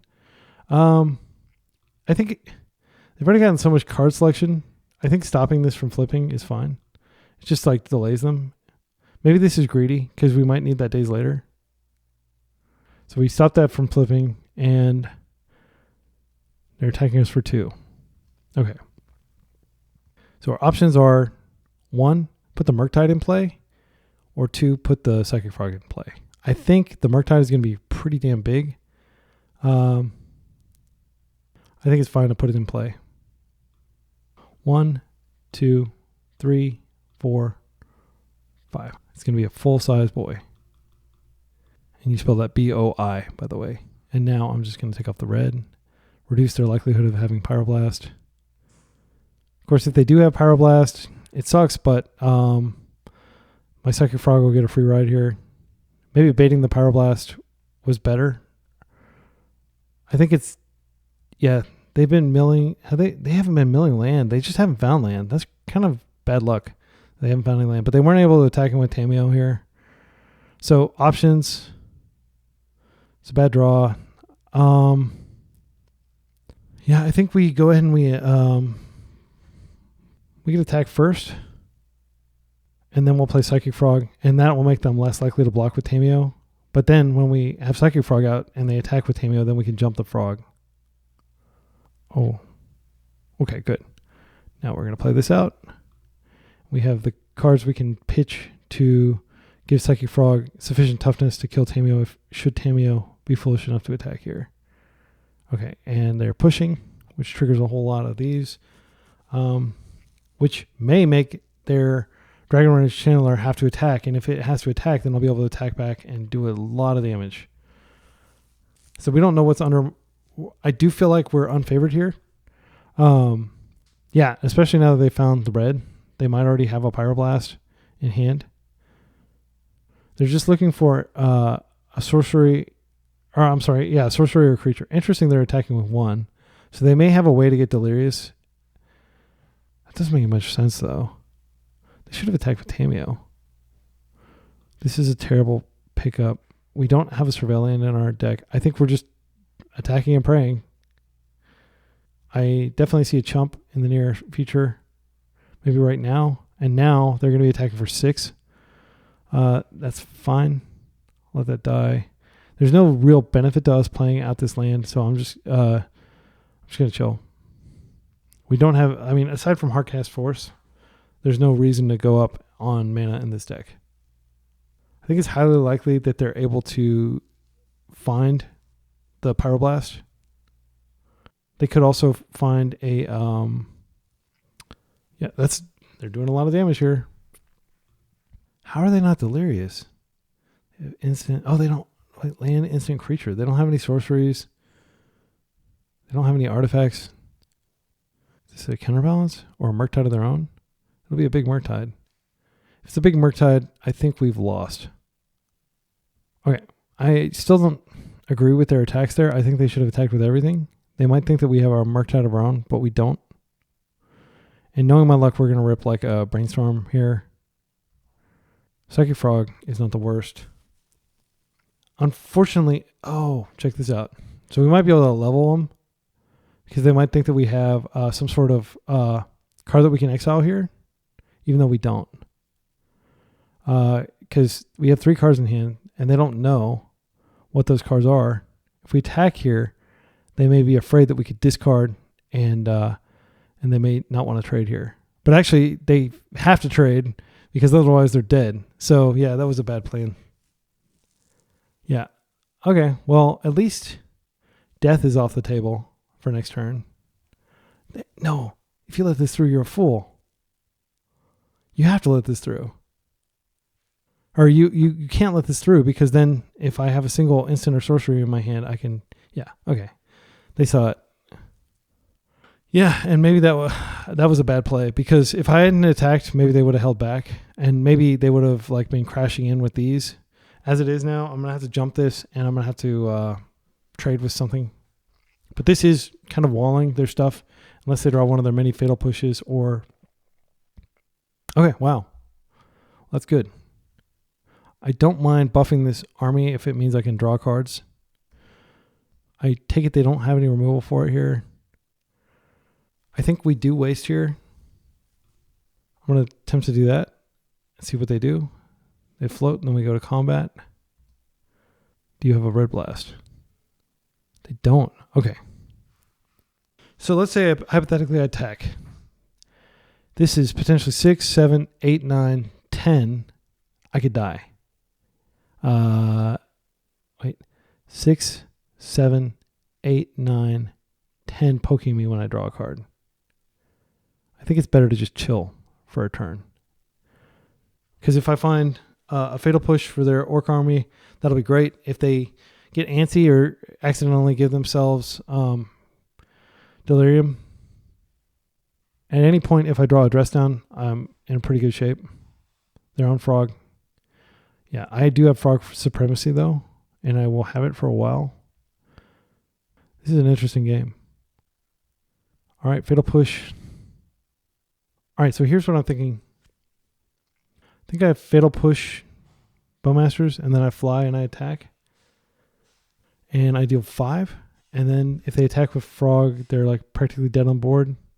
They may be, depending on what they draw, they may be able to just immediately discard it to give these. Yeah, this is where my inexperience is showing because I'm really not sure whether it's correct to attack into this. I could deal a lot of damage. I could deal 4 damage and have them essentially dead on board. If I push the frog, they can't even attack back, but they are going to do a lot of damage. I think I'm going to do that. I'm not going to push, but I am going to try to... I'm going to pitch everything but the push. And there's no harm in just exiling some cards. So they can't chump this. 1, 2, 3. I'll exile my creatures. All right, and then we'll see whether we can get them to exile some stuff to block. I don't think they're going to block. At the very least, we're kind of running their clock down a little bit while they think as hard as we are. Frog is a very computationally intensive card. So they've used a push. They don't have red source for some reason. Do they not have any more red sources? That's 1, 2. Huh. Where's their other red source? It's so weird that they would fetch a second underground sea if they fetched their... I think they did. Okay, so block step. I'm going to go ahead and push the Bowmaster.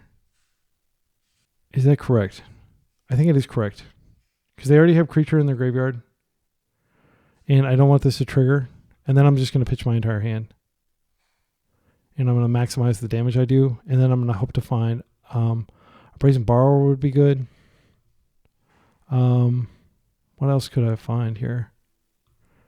If I find a... okay, so we're doing 4. We're drawing a card. Another Murktide would be good. Yeah, that wouldn't have helped anyway. I'm just going to pass. And they don't know what's in my hand. Fatal Push basically ends the game in their favor. Getting Delirium doesn't necessarily end it. Red Blast, because they didn't get a Volcanic Island, doesn't end it. So they really have maybe 1 or 2 Fatal Pushes left. They don't have Volcanic. They can't really stop me here. If they attack with Psychic Frog, they're going to die on their crackback. Okay, yeah, and they have come to the same conclusion. That's fine. I'll take these 3 damage. So we are racing. This is pod racing here. If we are able to get past their frog somehow through any kind of interactive spell we draw, yeah, there's no point in giving it flying. I'm just going to attack, and they're going to have to chomp. If they have a Bowmasters, that's a blowout and we're dead. There's no point in giving it flying. That didn't accomplish anything there unless you wanted to like remove Delirium from your card for some reason. Okay. So they should chump here. No reason for me to show what's in my hand. For all they know, I can have like an incredible hand. Heaven forbid they have like, what's it called? Well, they'll need a red source and a removal spell in those 2 cards. Or they need to find a Fatal Push. Or if they find a Murktide, it can be, let's see, the Murktide won't be big enough to stop me. I'll be able to crash through the Murktide. If they give Delirium, somehow they can attack. They have to attack, and then I kill them on the crackback. So their best bet is to somehow get to, wow, we won. That was a ridiculously long game. All right, game 3. Believe it or not, we're going to game 3. Okay, so I think Force of Will comes out. It's very weak against this deck. Like pretty much every card in their deck does the same thing. We could bring in Bowmasters since they have their own Bowmasters. I'm not opposed to that. I think Bowmaster is probably better than Tamiyo just because it's not blue. Yeah, and I am going to keep in the Phyrexian Dreadnoughts. I'm going to keep in the Stifles. I'm going to keep everything the way it is, except take out the forces. And yeah, they were on low mana the entire game. And just because they play not very many lands, and also they will actively surveil lands away if they have the opportunity to do so. And because they just are like frequently dazing stuff back to their hands. So daze is like really good, especially on the play. Or I guess we're on the draw here, so it's not as good here. Yeah, this is going to be a harder one than the previous one. But we'll hope that our deck cooperates. We are trying to execute a combo. Like, I just want to say, I have no illusions that like the blue-black Reanimator deck is not better than this. I'm trying to do something different.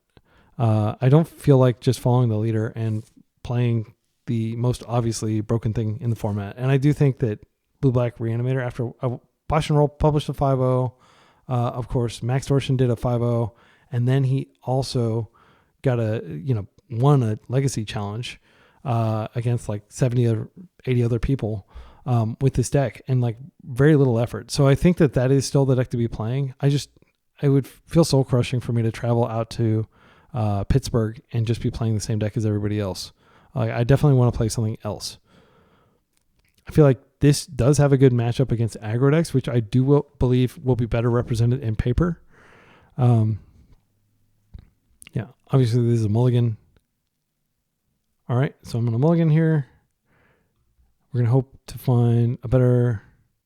I mean, this is pretty weak too. It does have a Psychic Frog, but it doesn't... Like, this isn't a reliable way to find land number 2. I'm going to mulligan this. This is a double Bowmaster hand, Fatal Push. We do have 2 lands. Yeah, I think we keep this. And what I think we do is we probably go basic Swamp. And we just put back our blue cards. And we hope to really get an early edge off of our Swamp Wasteland. That's fine. Already getting the cantrips out of their hand. But they mulliganed as well. No, wait, they didn't. So it was just us that mulliganed twice on the draw. Not favored, but we're going to give it our best. Bowmasters is very hard for them to remove profitably because they, we get the army and all their removal is 1-for-1.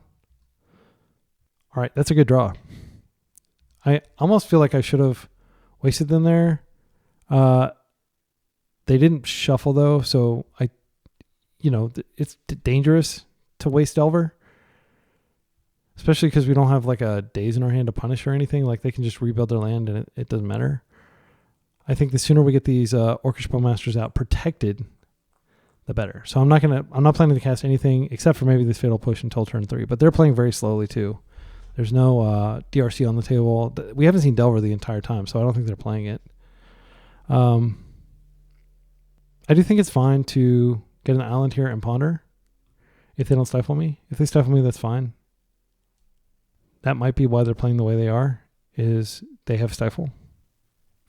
They have 7 minutes on the clock, and they're thinking very hard about whether to stifle my Pluto Delta. They're fetching in response. All right, they've got both their colors.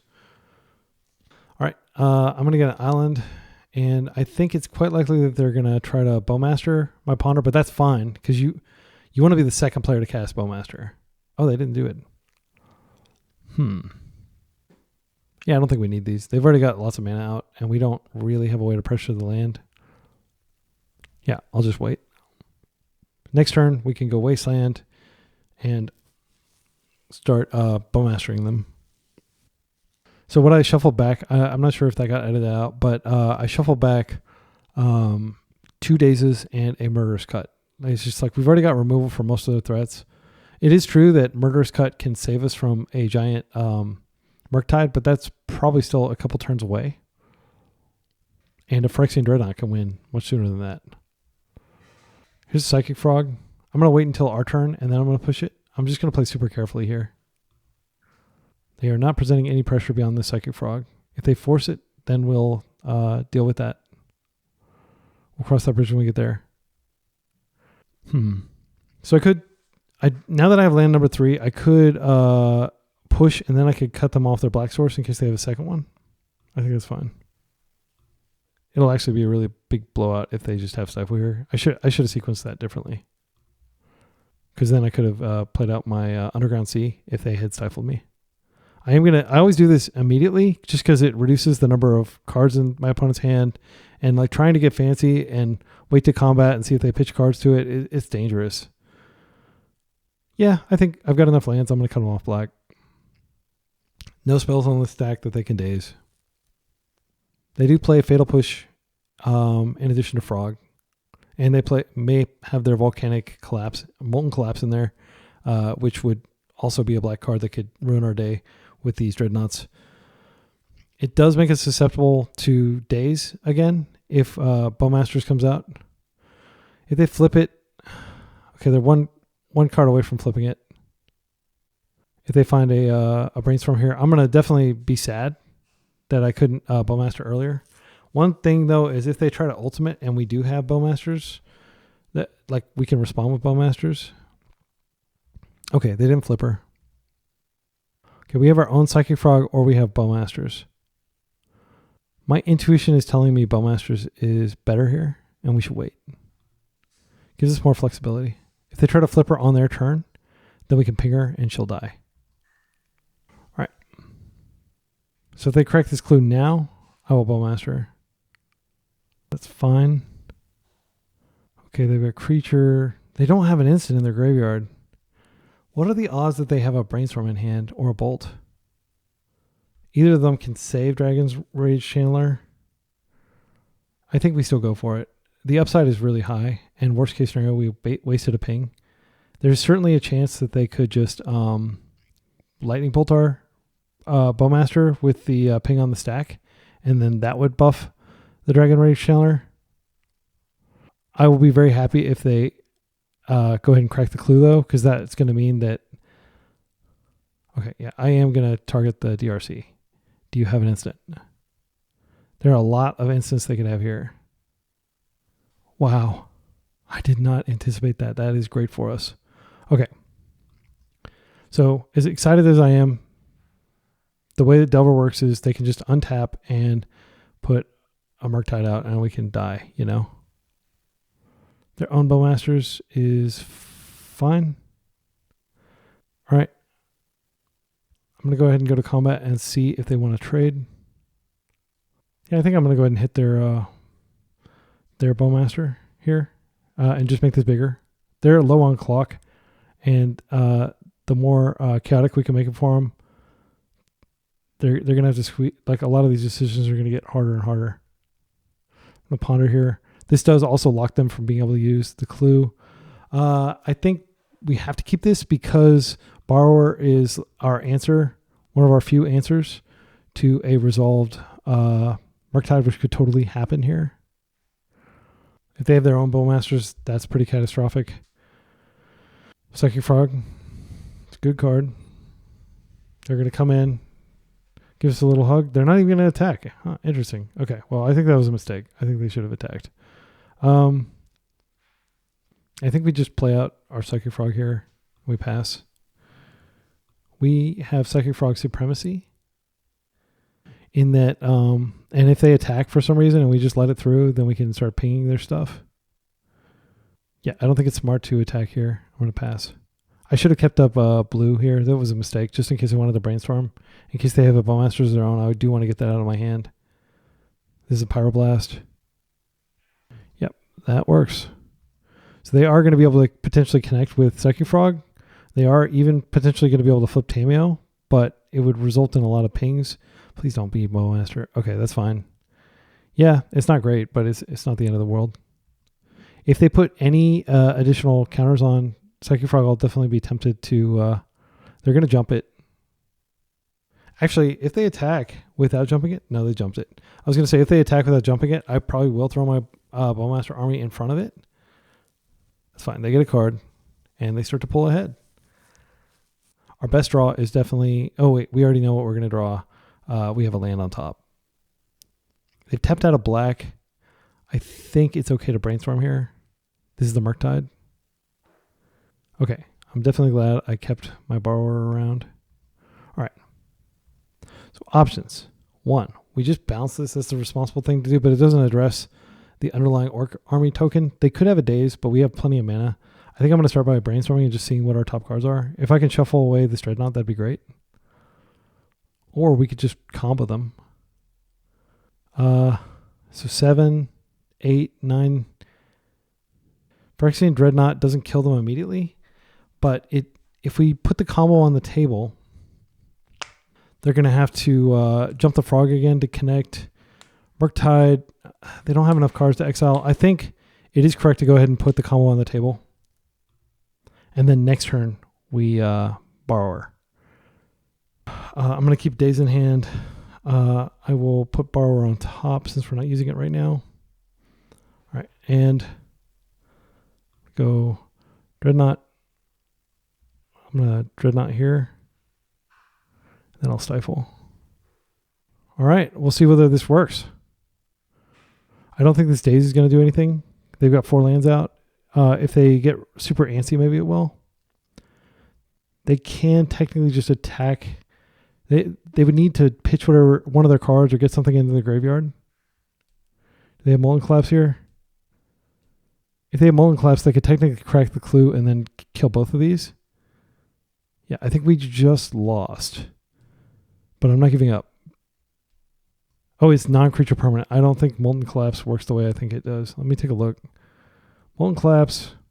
Choose one. If you descend to this turn, you may do both instead. Destroy target creature or planeswalker, non-creature, non-land permanent. So tokens won't work. Okay, so they're coming in for an attack here. They did pitch to Psychic Frog here.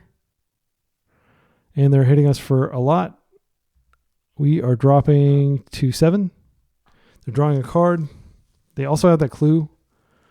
Top cards on our deck are Brazen Borrower, and then I think underneath it we have another Phyrexian Dreadnought. So I'm not hopeful by any means. But yeah, I think we have to do it now to reduce the likelihood of them having Blast, because they could crack a clue, but they still wouldn't have the mana for it. I think if I attack, there's a chance that they don't block. So they could hit for 1, 2, 3, 4, 5. I think it's probably wiser to just keep this back. Yeah, so I'm going to go ahead and do this now just to minimize likelihood of them being able to interact with it. And they can quickly rebuild this if they want to. They do have a card in their graveyard.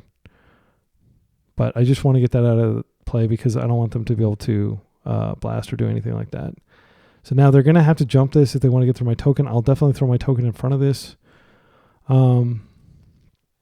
Just to prevent them from a draw. We know we're drawing dead. I think we're deterministically dead. We do have this that we can deploy, but it's going to be way too little too late. They actually pitched Fatal Push to put an extra counter on this. So we know that our next play is blanked. Wait, actually, no. We don't know that this is blank, but they don't have to make it fly. They can just attack us. So I think what they're likely to do is attack with everything. They're just hardcasting the Murktide, and unfortunately there's nothing I can do to stop it. So it comes in. Yeah, I'm going to concede. I think they have 1 minute 27 seconds on the clock. Can we somehow keep them at bay? I think I can probably slow them for a turn. I'm going to block here, and I'm just going to take this damage, and then next turn I will be able to block with this as well. They are getting a card. All right, so now we're going to untap.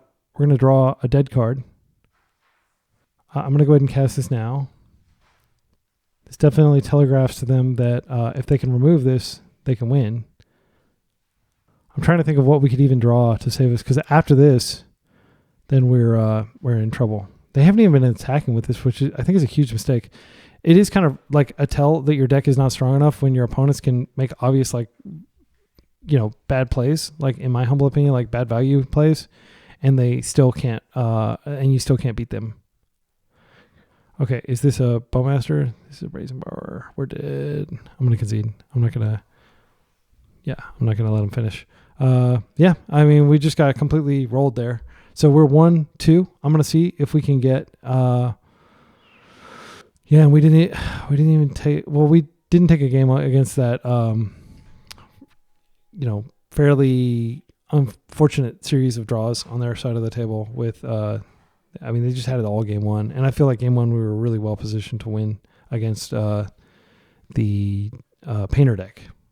Yeah, but I'm gonna try to get a new. I mean, we're gonna definitely try to do the thing and hit people with the Phyrexian Dreadnought. All right, we are back for round 4. We have likely a combo, and we even have like daze or force protected combo. So this is definitely a keep. Our opponent historically has played Cascade. I'll be surprised if they're playing Cascade right now because of Vexing Bobble. Crashing Footfalls. They're on Cascade. Well, good news. Our deck can eat Cascade type decks alive. We're very strong against them. So I think what we do is we just start with this land because it can't be wasted, and we can decide what to do from there. But next turn, we're definitely going for the combo with Force Protection. I don't know that they have any removal in their deck. They have Brazen Borrower, maybe. Okay. No reason to fetch here. I'd actually like to draw a land, so I don't want to reduce the density of lands in my deck. All right. So now what I'm going to do is I'm going to go ahead and fetch here. I will get an island. Then I'm going to play this out. I'm going to go ahead and play out a Dreadnought. All right. I am going to stifle the trigger. They are probably going to force me at this point, in which case I will reply with a force of my own. I will pitch. I think it makes sense to pitch the daze because double Psychic Frog might be able to get us there as a backup plan, but daze is not like particularly good against their deck. They've got lots of mana. Yeah, I'm just going to see if this works. If they have a second force, that's that. Okay, it worked. So now we do have to worry about Brazen Borrower, which is a card that they can be playing that stops their plan. But if they borrow it back to our hand, we'll just pitch it to Psychic Frog. The scariest thing they could do probably is go ahead and fire off that waste. Because I think we have a 12/12 wall. Oh, wow. Yeah, extra wasteland. But that does not cast a lot of their spells. They're going to need 2 colors to cast their Cascade spells.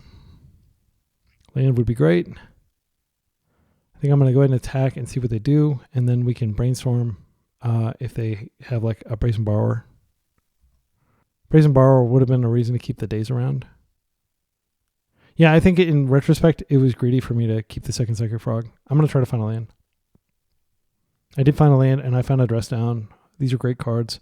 Tamiyo. It's not bad to cast Tamiyo. I think we put Psychic Frog back because we're probably just going to go fetch another island here. Yeah, in fact, I'm going to definitely go fetch an island. And then what I have is I have the ability to island, Tamiyo, and then I can Dress Down the following turn. Tamiyo's not terrible because she can absorb some damage if absolutely necessary, but she can also, flip clues. And our opponent, well, they've already seen the Underground Sea. Yeah, that's fine. I don't care about that. They're going to 3. They really need the Brazen Borrower here. If they find the Brazen Borrower, then we're going to have to Dress Down into Phyrexian Dreadnought. It's going to be messy. Wow, a lot of wastelands against our deck. All right, they're giving us a draw, which they wouldn't give us if they... are they doing something during upkeep? Brazen Borrower? Ice? That's okay. Right, what do we draw? If we draw a land, I will probably go ahead and just dress down this out. Lorien revealed. Okay, they're probably going to go get a Volk.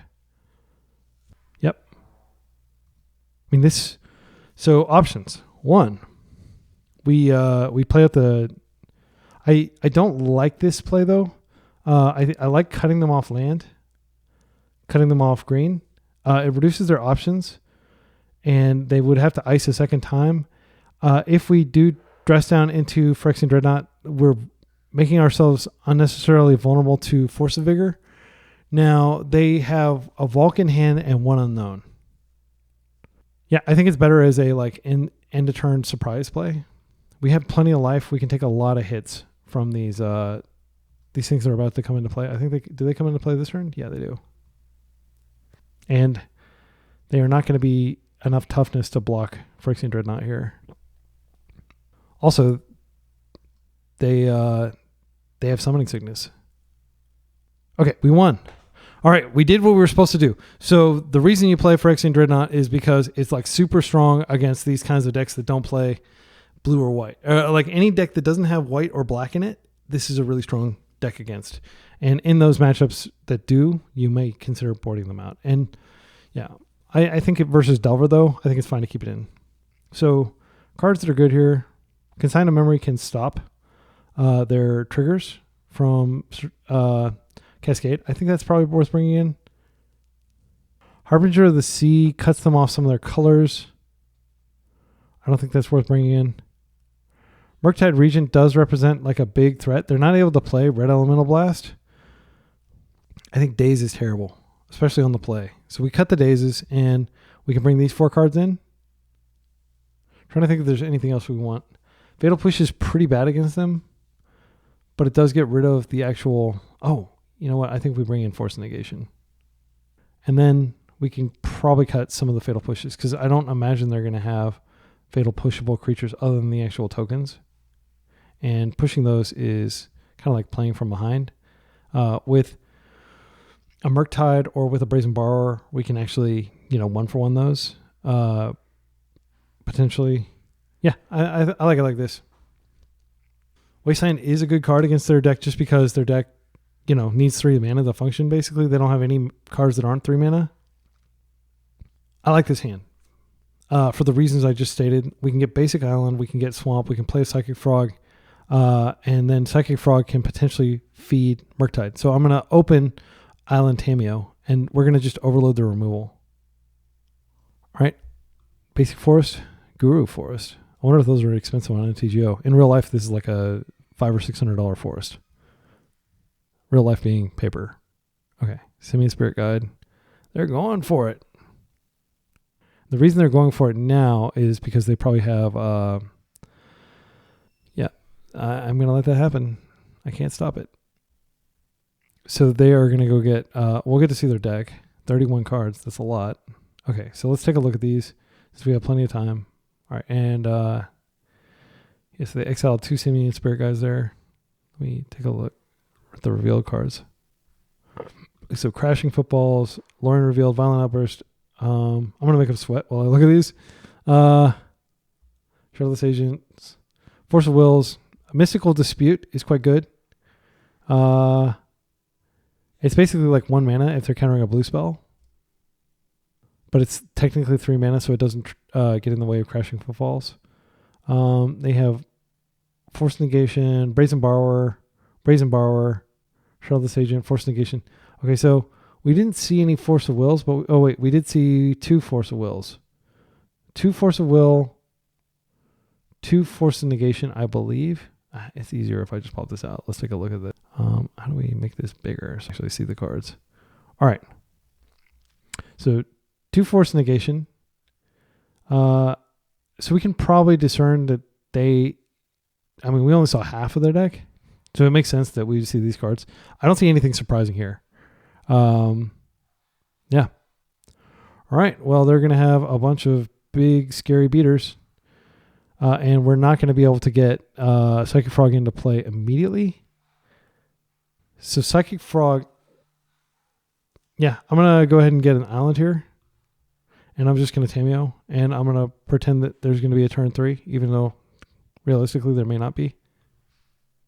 In a pinch, she is 3 toughness to block these tramplers. And they're down to 2 cards, so they really, they might have a force effect in their hand. Crashing footballs. Okay, so they got the backup. Rhinos on the way. The Rhinos have called for backup. We're going to take all this. All right, so Psychic Frog doesn't get force negation. It does potentially block one of them each turn. I'm inclined to go for it. I think it's also correct to go ahead and get the swamp here just because we don't have to worry about wasteland that way. Yeah. So I'm going to go ahead and get this. And unfortunately, we're probably going to need to discard 3 cards to be able to stop one of those Rhinos. I'm going to attack with Tamiyo. I'm not so desperate as to hold her back to sack her. These clues may come in handy if the game does go on a little longer. They can cast most of their things during our turn, so force negation probably isn't going to matter. So what do we pitch? I think we pitch a Psychic Frog. We probably pitch Wasteland.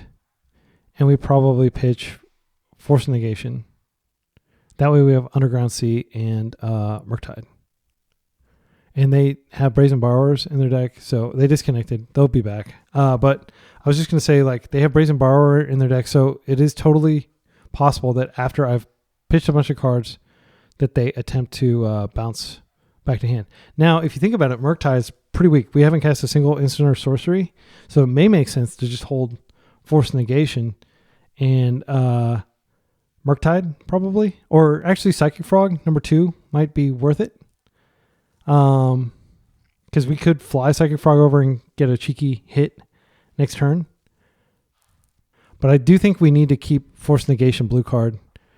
So yeah, I think we do pitch these 3 cards. And then we don't have to worry about having double blue. We can just play on these lands for a while. They're not going to have days. They do have Mystic Dispute, but that makes you pay 3 extra, so we're never going to stop that effect. Anyway, I'm going to be quiet until they rejoin, but I just think it's I'm going to take this time to talk through my line a little bit. We've got tons of time on the clock. I do think we'll be able to play all 3 rounds of this game. All right, so unfortunately, my opponent did not reconnect. This is the first time this has happened to me, I think, where my opponent didn't get back in time. But yeah, we won. And I think, let's just talk through what would have happened here. We can draw cards. Is it going to let us draw cards? Sometimes it doesn't let you do that after the opponent is disconnected.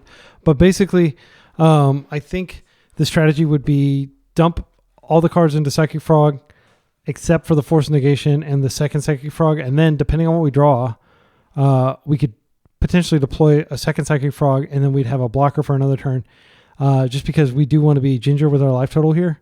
And then what we could do is, turn 3, assuming nothing has happened, we could fly the frog over and we can start getting...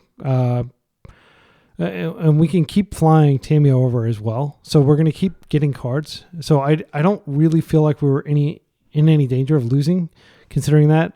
So it's disappointing we didn't get to play it out, but it's not the end of the world. Let's go to round 5. We are 2-2. All right. Let's see what we can do here in round 5, final round. We are on the draw, and we have a pretty good hand. It's got land. It's got dress down for when we find the Phyrexian Dreadnought. Let's see what they're on. Lanubi. They are very candid about their relative inexperience, which I can certainly relate with and appreciate. Lanubi? Yeah. LA. So it's like law, I think. I don't know anything about Romance languages. Okay. Yeah, they don't actually play a lot of Legacy, so maybe this will be an easy one. We'll see. It might be a terrible matchup for us, and we might lose in a humiliating manner, as we did rounds 2 and 3. I think we keep this. And if they are doing something like kind of Timmy, we've got a Force of Will in our hand. Psychic Frog can definitely carry games itself. So, yeah. I wish them luck. And they've opened with Misty Rainforest. So, blue gamer, likely. All right, we drew a land, which is not what we wanted to see. I think we can just play this out and not give them any more information, and also have the ability to have a Fatal Push. We have so many lands, though, that I think we probably don't even Fatal Push if we have any suspicion they might have Daze, because we want to make every single one of these cards count. Hedge Maze, okay. This could be a Nadu deck. All right, they're fetching again. I would love for this to be some control deck and not Nadu. Just not, like, I think we actually might be more favored against a Nadu deck, but, like, I'm just not excited about playing against Nadu decks. Beanstalk.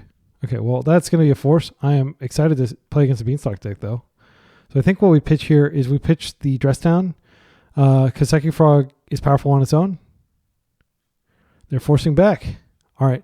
So now I think we can no longer have the luxury of waiting to deploy the Psychic Frog with Daze Protection. I think we have to play into it. Holding back when they already have the Beanstalk out, I feel like we would be playing the... We cut them off the other source. I mean, even if we spend a turn doing this, the problem is we don't get any closer to having anything relevant going on. I think we play the Psychic Frog and we hope that they don't have a Fatal Push or one of the Murderous Cuts. I mean, it sounds so unlikely. The upside of Psychic Frog being unanswered is high, though. They've already burned a force. Yeah, I think we do it. I'm not a coward. Like, it's not going to get better for us. The longer this game goes, the worse it gets for us. All right, and they are indeed dazing, so we've lost this one, unfortunately. I think there are very few sequences of draws that could pull us back into this, considering they dazed our best threat and they have a Beanstalk out, and they're on the play. Thoughtseize is fine. I am going to definitely waste them off black. That's more important than green. Okay, Brainstorm can change the texture of the hand. I think I go ahead and do this now, because if we do find a second Psychic Frog, I want to deploy it. Yeah, I don't think we want this, period. I don't want to redraw it. I think we wait a turn to... I think I'll waste this turn, and then next turn I can either waste or... I'll definitely fetch next turn, but I want to go ahead and waste now. So it's going to be a waste sandwich. I'm going to waste...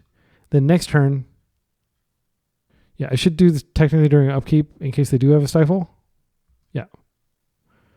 So next turn, I'm going to fetch, probably. I may be able to ponder into something good so I don't have to play the fetch. And I can instead waste again. They are in Murktide territory. Life from the Loam. Well, that invalidates our plan pretty badly. If we daze... we can waste them off green. That's what I'm going to do. And then I'm going to hope that they don't have another land to get the green mana. It's a long shot. Okay. I mean, this is not going to stop. Eventually they will find a green source, but we can hope. I think this is a better strategy than just like chilling and letting them get their lands back. If they have a fetch, if they have anything here, they don't have it. At least they're teasing that they don't have it. Oh, they don't have it. Wow. All right. Rewarded for playing to my outs there. All right. They've already seen this island. I'm going to go ahead and play it. We're not going to be able to do anything this turn, but we don't know what's on top. Actually, I do want the Brainstorm to put back these dead cards. Let's think about that. So if we shuffle, we know we're not going to be drawing dead cards next turn.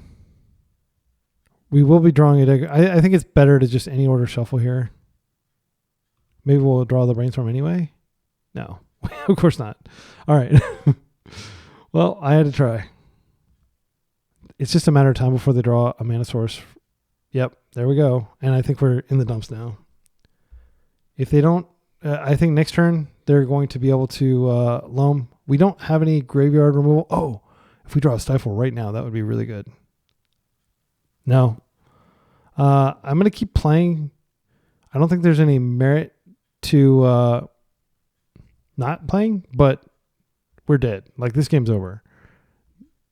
They've got 3 cards in hand, but they're going to refill their hand, and then a single Brainstorm is like an Ancestral Recall at that point. They're going to go ahead and mill a bunch of stuff. We'll get to see more of their deck. They're playing Blue the Bloom Command. It looks like they're playing a pretty standard list. They are playing a Thoughtseize, which is less commonly played in Beanstalk lists these days. Okay. All right. And now they've got land drops for the rest of the game. The good news is their wastelands aren't going to be a big deal for us. Brainstorm, please. That's not what I wanted.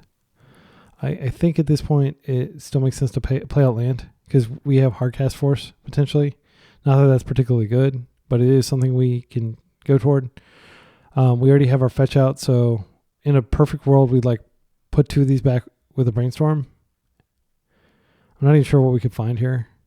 I'm just trying to get some time off clock and see more of their deck. I've already resigned to losing this game. That is one way that we might be able to get back into it. If they Bowmasters this, it'll be bad. Okay, well, these are going back for sure. I think we go ahead and we Tamiyo now. I'm going to fetch first because I want to make sure that they don't have a Stifle in hand because their deck might play Stifle. Okay, and I'll get the Underground Sea. Now I'm going to Tamiyo. And if they try to remove her, then I will Brainstorm. In fact, I should have probably, because they may be able to find a wasteland here. I should have kept basic island up so that I could guarantee that I would be able to Brainstorm. Because now what they could do, end step, this might be a Murderous Cut, which will cantrip. Now they're thinking, no, wait, do I want to do that? Yeah, I do want to do that. I do want a Murderous Cut Tamiyo. And unfortunately, I am going to go ahead and Brainstorm before they get to draw, just to reduce the likelihood that they're able to force this. Okay, and we drew a bunch of stuff we don't want. These are all terrible. But I guess Wasteland is something we can do. Like, no, we're gonna play out one of these. Yeah, it doesn't matter. Okay, and then she's gonna flip. Wait, did we already Brainstorm this turn? Oh yeah, we did. That was dumb. It was my third one for the turn. I was gonna concede. That was pretty embarrassing, and I don't want to play this game anymore. I don't feel like we're gonna get anywhere. They're drawing off the Beanstalk. That was an embarrassing mistake. I'm just so used to like not to having that trigger available to me. In retrospect, I probably shouldn't have even played Tamiyo at that turn. I should have probably waited a turn so I would be able to protect her. It just didn't even occur to me that I'd already drawn my third card for the turn. Yeah. Sideboard. Bowmaster's definitely coming in. They play 8 main deck removal spells.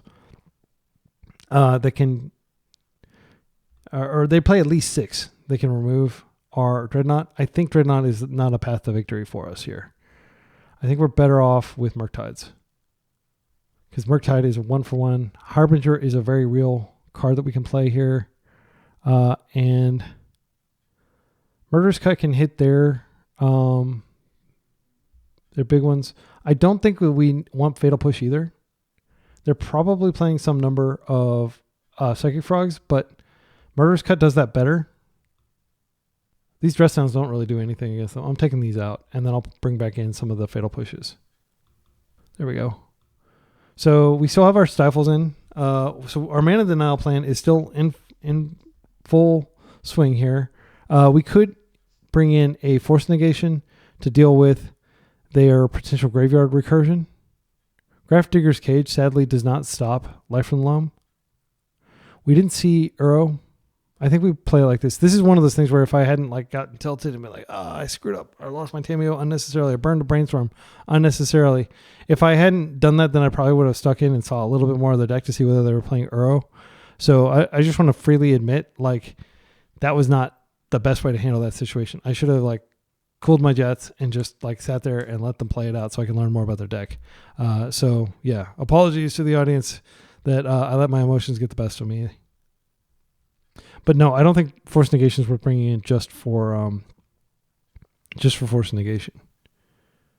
Or I'm sorry, just for Life from the Loam. So, I mean, this is a Harbinger hand. We have a path to Harbinger with basics. I'm going to keep this. And we have, most importantly, the ability to stop their Beanstalk, which is the number one thing we have to do. So I'm going to start here with this. And then if they do have a Stifle for some reason, they're going to have to keep mana up for it. All right. So they played a fetch. I'm just going to play an island. I think it makes sense to ponder here. I'm not going to do anything, but I do want to set up my next draws. And if I find a Stifle, that's really good. These are exceptional cards. So what I'm going to do here, I want to get all these. Murktide, actually I don't want Murktide, but I do want Psychic Frog. So what I'm going to do is they do have Thoughtseize in their deck. I think I'm going to just do it like this. And then I'm going to hope that I don't have to shuffle away my Psychic Frog. But if I do, it's not the end of the world. Because I might get in a situation where I daze and they daze back if we are fighting over an up the Beanstalk. I don't think they would daze back into an open fetch. This might be Beanstalk. This Beanstalk. Yep, I am going to just do the tempo thing. And now I have force if I need it. They thought about forcing? Yeah, they are forcing. Okay, I'm going to force pitching Borrower. Borrower is pretty weak against everything except for their... Okay, good. We don't know. They could have days. I think it's worth it to put Psychic Frog out, though. I'm going to try it. And then, worst case scenario, next turn I can go for Harbinger. Okay, it's in. They could very much push it. I'm not sure if it's worth it to force to defend it when we can potentially lock them off of colors for the rest of the game. They may be playing their own Psychic Frog. So we don't suspect they have days. I think we do this and then we run away with the game.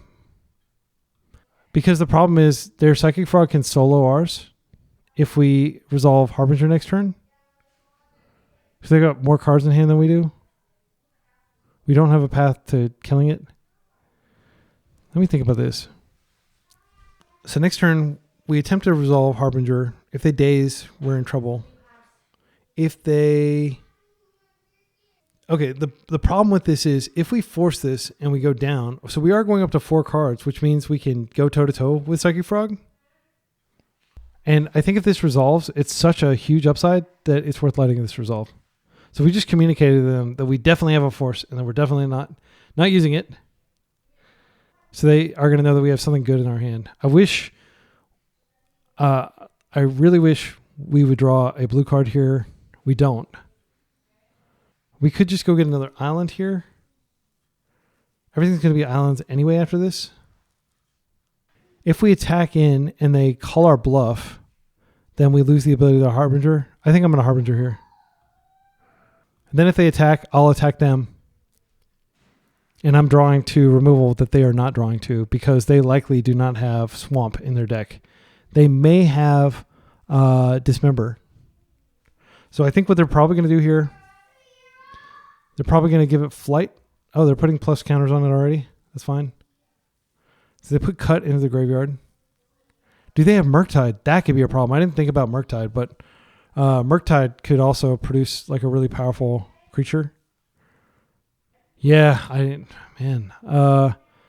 if they have Murktide, we're totally screwed. And that would make sense why they would just immediately start pitching cards to... I don't know why they would pitch a card right there. That didn't make any sense. They would need to pitch some more. I'm going to just let this through. If they reply with a Murktide next turn, we're definitely going to need to start digging. We have at least one dead card in our hand that we can pitch to Frog. Yeah, because they're almost certainly playing like 3 Murktides. They can even Murktide around days. Yeah, it looks like they're playing it. Yeah. It's my fault. I didn't think about Murktide as a possible out here. But unless we draw like a Brazen Borrower right now, I don't think we have a lot of hope. Bowmasters, we can't attack in here. I'm trying to think, because they can always discard more cards and put more toughness on Psychic Frog. Yeah, I think we go ahead and we wait, and we have Psychic Frog up as a potential blocker. Yeah, I'm just going to have to wait. They have Frog Supremacy, and now they have Murktide Supremacy as well. So if they attack and they get through, then that gives me a window to Bowmaster and options. I don't think we fly the Frog. I do think we need to... If If we let all this through, that's 8 damage. We dropped to 16. We dropped to 8 or less. They could like discard 3 and then exile them and then do lethal. So that would be 3 cards. So that would be 6. And then that would potentially be, yeah, it would potentially be lethal. If we let this attack through, then next attack, like, are we still going to be able to attack with Frog? I don't think we will. I'm going to go ahead and play out the Bowmaster here. I think I just hit him and then I chump. That maximizes our outs. And we'll take the damage. So we drop to 11. So we're not necessarily dead next turn, but we most likely are, because they'll have cards that can pitch and they can discard them. The best card we can draw here is definitely Brazen Borrower. They're cycling. This is a sorcery that they can later exile if they so choose. I don't know what they're going to do with all this mana. Like, it's all blue. Our own Murktide would be good if we can find it. I think it's worth digging for a Murktide of our own, because our Murktide will be bigger than theirs. I'm going to go ahead and do this. Okay, so we found Fatal Push, which solves our immediate problem. And then we'll have Force Up. We can't block this no matter what we do, so we might as well attack with everything. I'm going to see if this resolves first. Yeah, I'm just going to see if this resolves first.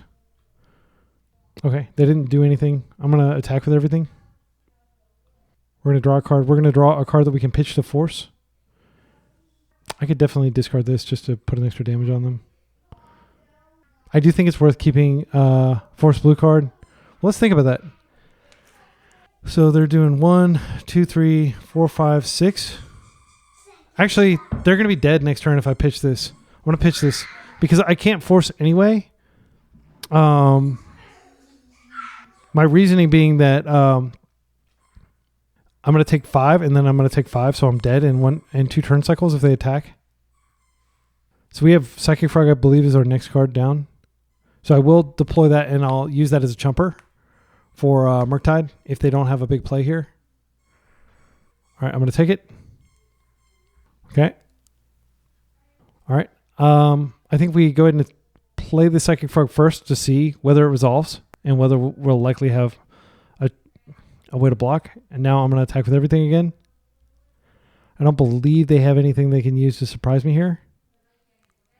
I'll discard this. We don't need that. Not going to do anything. If they Lorien Revealed for some reason, it's actually good for us. Stifle's a good pickup. It's not necessarily... I'm trying to think of what might be good. If they could somehow Murktide and remove this, I could stifle the trigger on that. Okay, we got it. Wow. I did not expect to win after that obvious in retrospect mistake of letting them Murktide there. I'm not sure what other approach we would have taken. Harbinger was pretty good there. I think it's good. I mean, it shuts off the removal. I think we keep it as a one of in the deck. I don't think Dreadstone does enough. I don't think Consigned to Memory does enough. We could bring in Fatal Pushes in place of these Dazes. I'm not sure how I feel about that.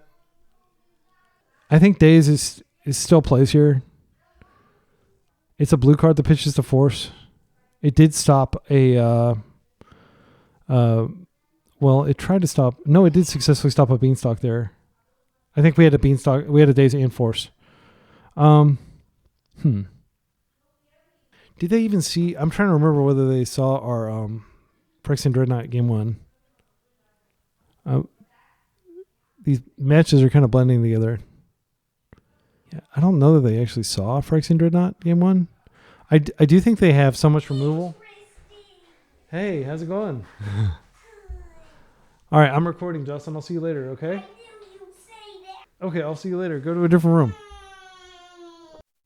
All right, I've come to the conclusion that they're going to have so much removal, and they're definitely going to have 8 removal spells that we just want to probably keep with the current configuration. I think the only card that we can hit with Fatal Push is probably Frog, so I'm going to just leave it as is. So what I'm going to hope to do is get them with some of these Stifles and slow their roll. We basically, our deck is like super weak against theirs. I I don't think we're favored at all. I don't think Beanstalk is a widely played, like, super strong deck right now. So I think that's fine that the matchup is a little weak. I'm going to keep this, and I'm going to hope that they don't fetch immediately and that we get a Stifle in. Okay, they did mulligan. Wasteland, all right. I think it's better to go ahead and put this out. I'm much more interested in stifling one of their lands than I am in stifling the Wasteland. This will almost certainly go get a basic island. Actually, we could stifle that. That might be an integral part of their plan. They're not even going to be able to daze it back. Yeah, I like this play. Okay. So down to 4 cards. See whether they have a land here. They don't. All right, and this is what I was saying. Like, in a lot of these types of games, like, you basically have to just skill diff them, so to speak. I think I invite them to waste me here. I have plenty of things to protect my frog. I'm just going to get my frog down and try to start pressing my advantage. If they force here, I will force back. All right, and I'm going to force pitching force because my daze is likely to be live later. All right. Next turn. Hopefully they waste me, but if they play any colored source, I'm going to waste it. All right. That's it. We did it. We 3-2'd. We salvaged it. Stifle was clutch in that final round. Just proving that, you know, a tempo deck that has these basic tempo elements of Daze, Wasteland, Stifle can just cheese wins occasionally. The match that we beat them with Harbinger of the Sea was very interesting, and I thought really hard about that. The other one was pretty one-sided, and they just completely hosed us once they resolved their up the Beanstalk. So how would I change this deck? I think the answer is I'm going to go down. It pains me to go down to Tamiyo, but we need to have a 4th dress down main deck. The other alternative, I mean, I don't know what else to cut. We can't cut Stifle. Stifle's instrumental for the reasons that we saw there. We could get a Daze. So even a lot of dedicated tempo decks don't play all 4 Dazes these days. But I feel like it's really important to have early protection. So I'm not ready to cut it. I also don't feel like we go below 19 lands. It's just a puzzle. Like, I'm not going to cut Ponders or Brainstorms or Forces. I don't want to cut Fatal Push. I mean, you could argue we could cut a Fatal Push because it's like a reactive card and we've got a very proactive plan here. But Fatal Push is so good in the meta right now. The other thing we can consider doing is cutting a Brazen Borrower. But Brazen Borrower saved our bacon. I'm sure it saved it at least once in that series of games. And then I think, Force Psychic Frog. Yeah, I don't know what to do. This sideboard plan seemed pretty strong, though. We never had a board in Grafdigger's Cage, but Murderous Cut, like the ability to bring in Murderous Cut and Murktide is very real, kind of like plan B. And of course, Orcish Bowmaster is 4 of from the sideboard. The only card that I would say maybe we don't need the second Force Negation, but I'm not sure. That's a sideboard change, and we need a main deck change. We need main deck space. One of the problems is we're down to 13 creatures. Other tempo decks like to play 15. So there's a very real cost to playing Phyrexian Dreadnought in your deck. Even though Dress Down and Stifle are not embarrassing cards by themselves, they are underpowered cards. And what would these be if we were playing blue-black? Well, these would be Nethergoyfs. And, potentially Emperor of Bones is a card we recently saw. So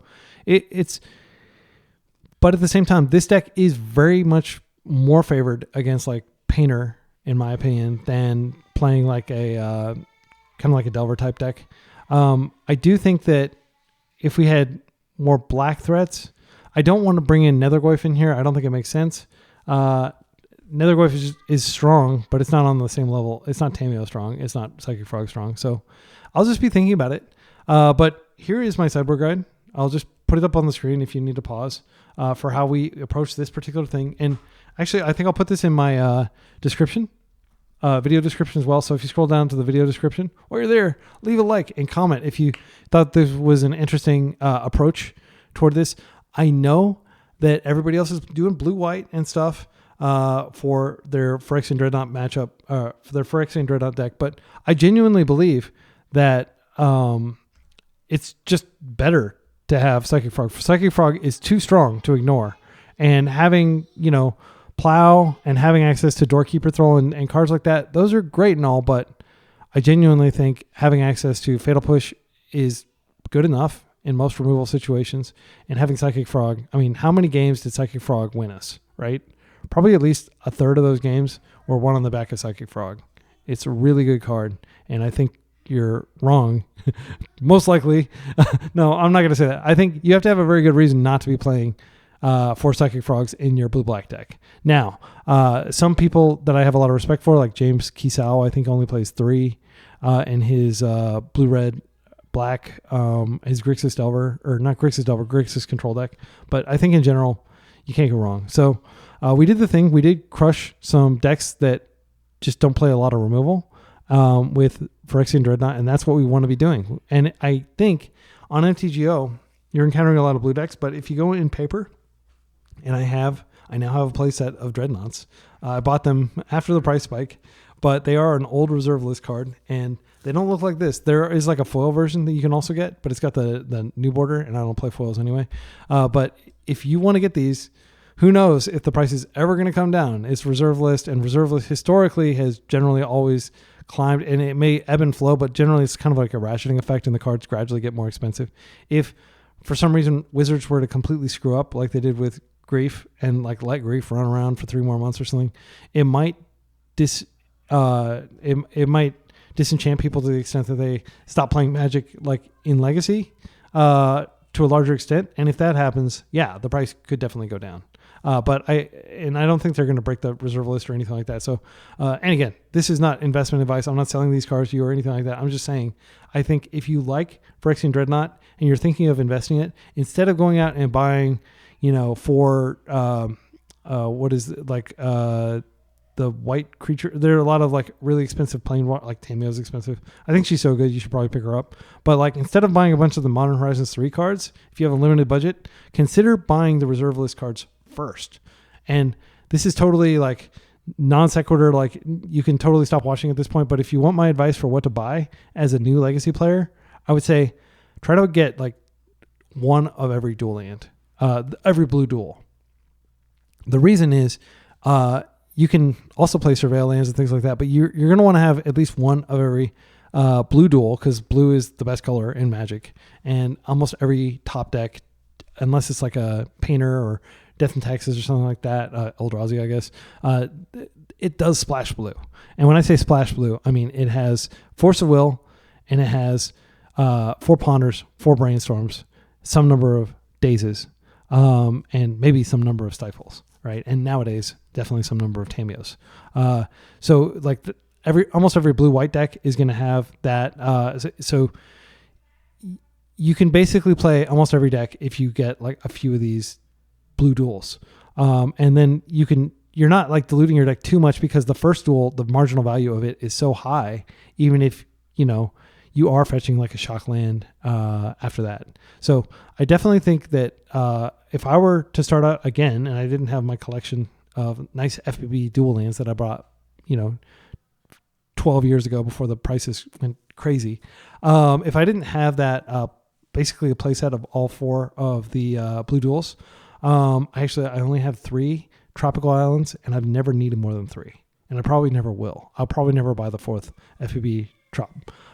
But there are lots of decks that play 4 Tundras, lots of decks that play 4 Underground Seas, lots of decks that play 4 Volcanic Islands. But in general, I would say like just start with like 1 or 2 of each of these, and then those are really the only reserve list cards you probably need.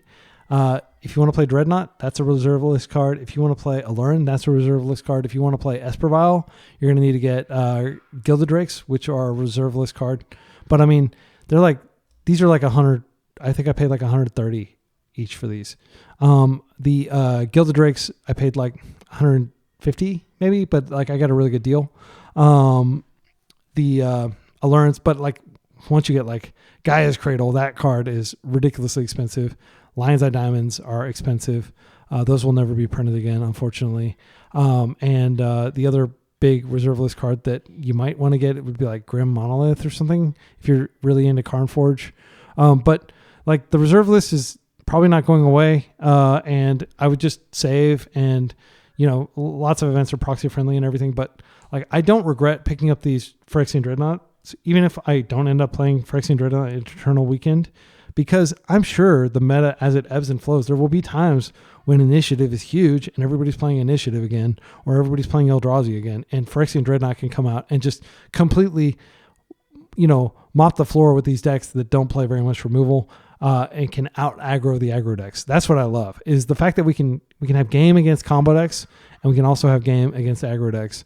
And yes, we are definitely weaker against strong tempo decks, like we saw against Delver, where our opponent wasn't even playing optimally and was forgetting to attack with Tamiyo and stuff and still beat us. Like, that is going to happen. We are definitely weaker against Beanstalk, and I consider us very lucky to have won that matchup against Beanstalk. But when the format is healthy and people are not just playing a bunch of blue-black reanimate and stuff, and you're getting like a lot of format diversity, this card is really strong potentially. And it's not a big ask to be able to dress down Dreadnought. Stifle the Dreadnought, yeah, you're going down a card. You're not going down a card with dress down, but it does take a little more time to set up, and it's 2 mana to get the dress down as opposed to the Stifle. I mean, I'm going to play some more leagues with this, probably this exact 75.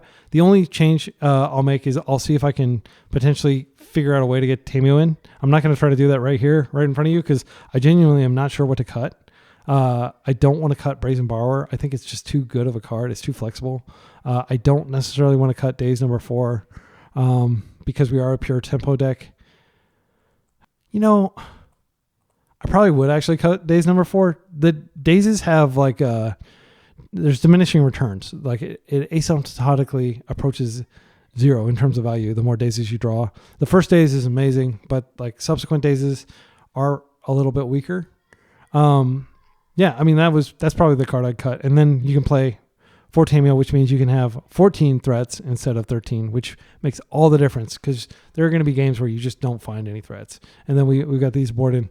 Yeah, I rarely actually play 4 Dazes, and I don't think it's usually correct. It is correct in Delver because all their threats are 1 mana, and I think it's probably correct in like blue-black Reanimator, or like a lot of those combo to play 4 Dazes, but I think we could go down to 3 Dazes and it wouldn't hurt too badly. So I think for the next league, I'm going to do that. I'm going to do just 3 Dazes, and we'll see how it goes. We've got tons of mana. I do kind of wonder if we could cut one of these fetch lands to add in a Lorien Revealed. That's a change I made with the other deck. Lorien Revealed is great. It's a blue card that pitches to force. But we saw it got stifled, but that fetch would have gotten stifled too, right? But I'm in the wrong category. Let me pull it up real quick. And again, I apologize if I'm like rambling too much at the end of this video. Like, you don't have to watch me ramble at the end of the video. Like, what you can do is you can just click the next video. Like, I've got tons of videos. I'm publishing one every day, and I just like to kind of like spitball, so to speak, at the end. Just talk. Or like riff off the top of my head, but if we put this in here, then we essentially have, I usually do pile view. I was doing card view just because the deck was so simple and it was nice to be able to see everything. But like, if we do this, then we essentially still have 19 sources, but we could cut one of these fetches. And I would probably just cut the redundant Scalding Tarn. No, I would cut the Underground Sea. We're almost never going to need this Underground Sea. Like, it's very rare that we would actually draw enough like to get down to the last Underground Sea, and I'd rather have the fetch. So I'm gonna add. Actually, now that we do that, I kind of no. I'm gonna add another Scalding Tarn back in, because I do want to have enough initial blue sources if we're playing 4 Wastelands. Yeah. So that's the deck. I think this is what I'll play next time I play it. I love the sideboard. I like the sideboard juke. Check the description for my sideboard decisions. If you are serious about playing this deck specifically and not playing the blue-white one, which I think is more explored, and there's probably lots of sideboard guides for that already out there, let me know and I can actually create like a proper sideboard guide Google Sheet. I've done this for Beanstalk. I've done this for a few other decks that I've played over the years. But it is a lot of work. I want to make sure people are going to care and people are going to use it. I haven't been able to find a Discord surrounding Phyrexian Dreadnought, despite the fact that it's like, a classic card that's like 27 years old and stuff. I think that such a Discord could exist, but I don't really want to start it. I'll join it though if somebody else wants to start it and run it. And if you're an actual Dreadnought player and you're not just grabbing the real estate of like, oh yeah, this is the official, because you know how like mods can be. Sometimes you give somebody even a little bit of power and they become Napoleon, right? Like, but I just don't have time to run a Discord. Sorry. The same thing with like a lot of the things I'd like to do. Like I'd like to stream. I'd like to, go to a lot more paper events and things like that. But I can really only go to the big ones just because I'm busy with my job, busy with my family. But I'm not too busy to play a Magic the Gathering league every day.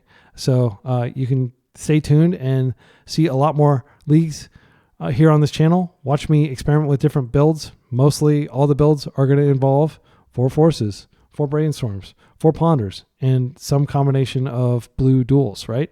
That's just how I roll. I'm a blue mage. I like to control or at least interact. So yeah, until next time, be excellent to each other and party on.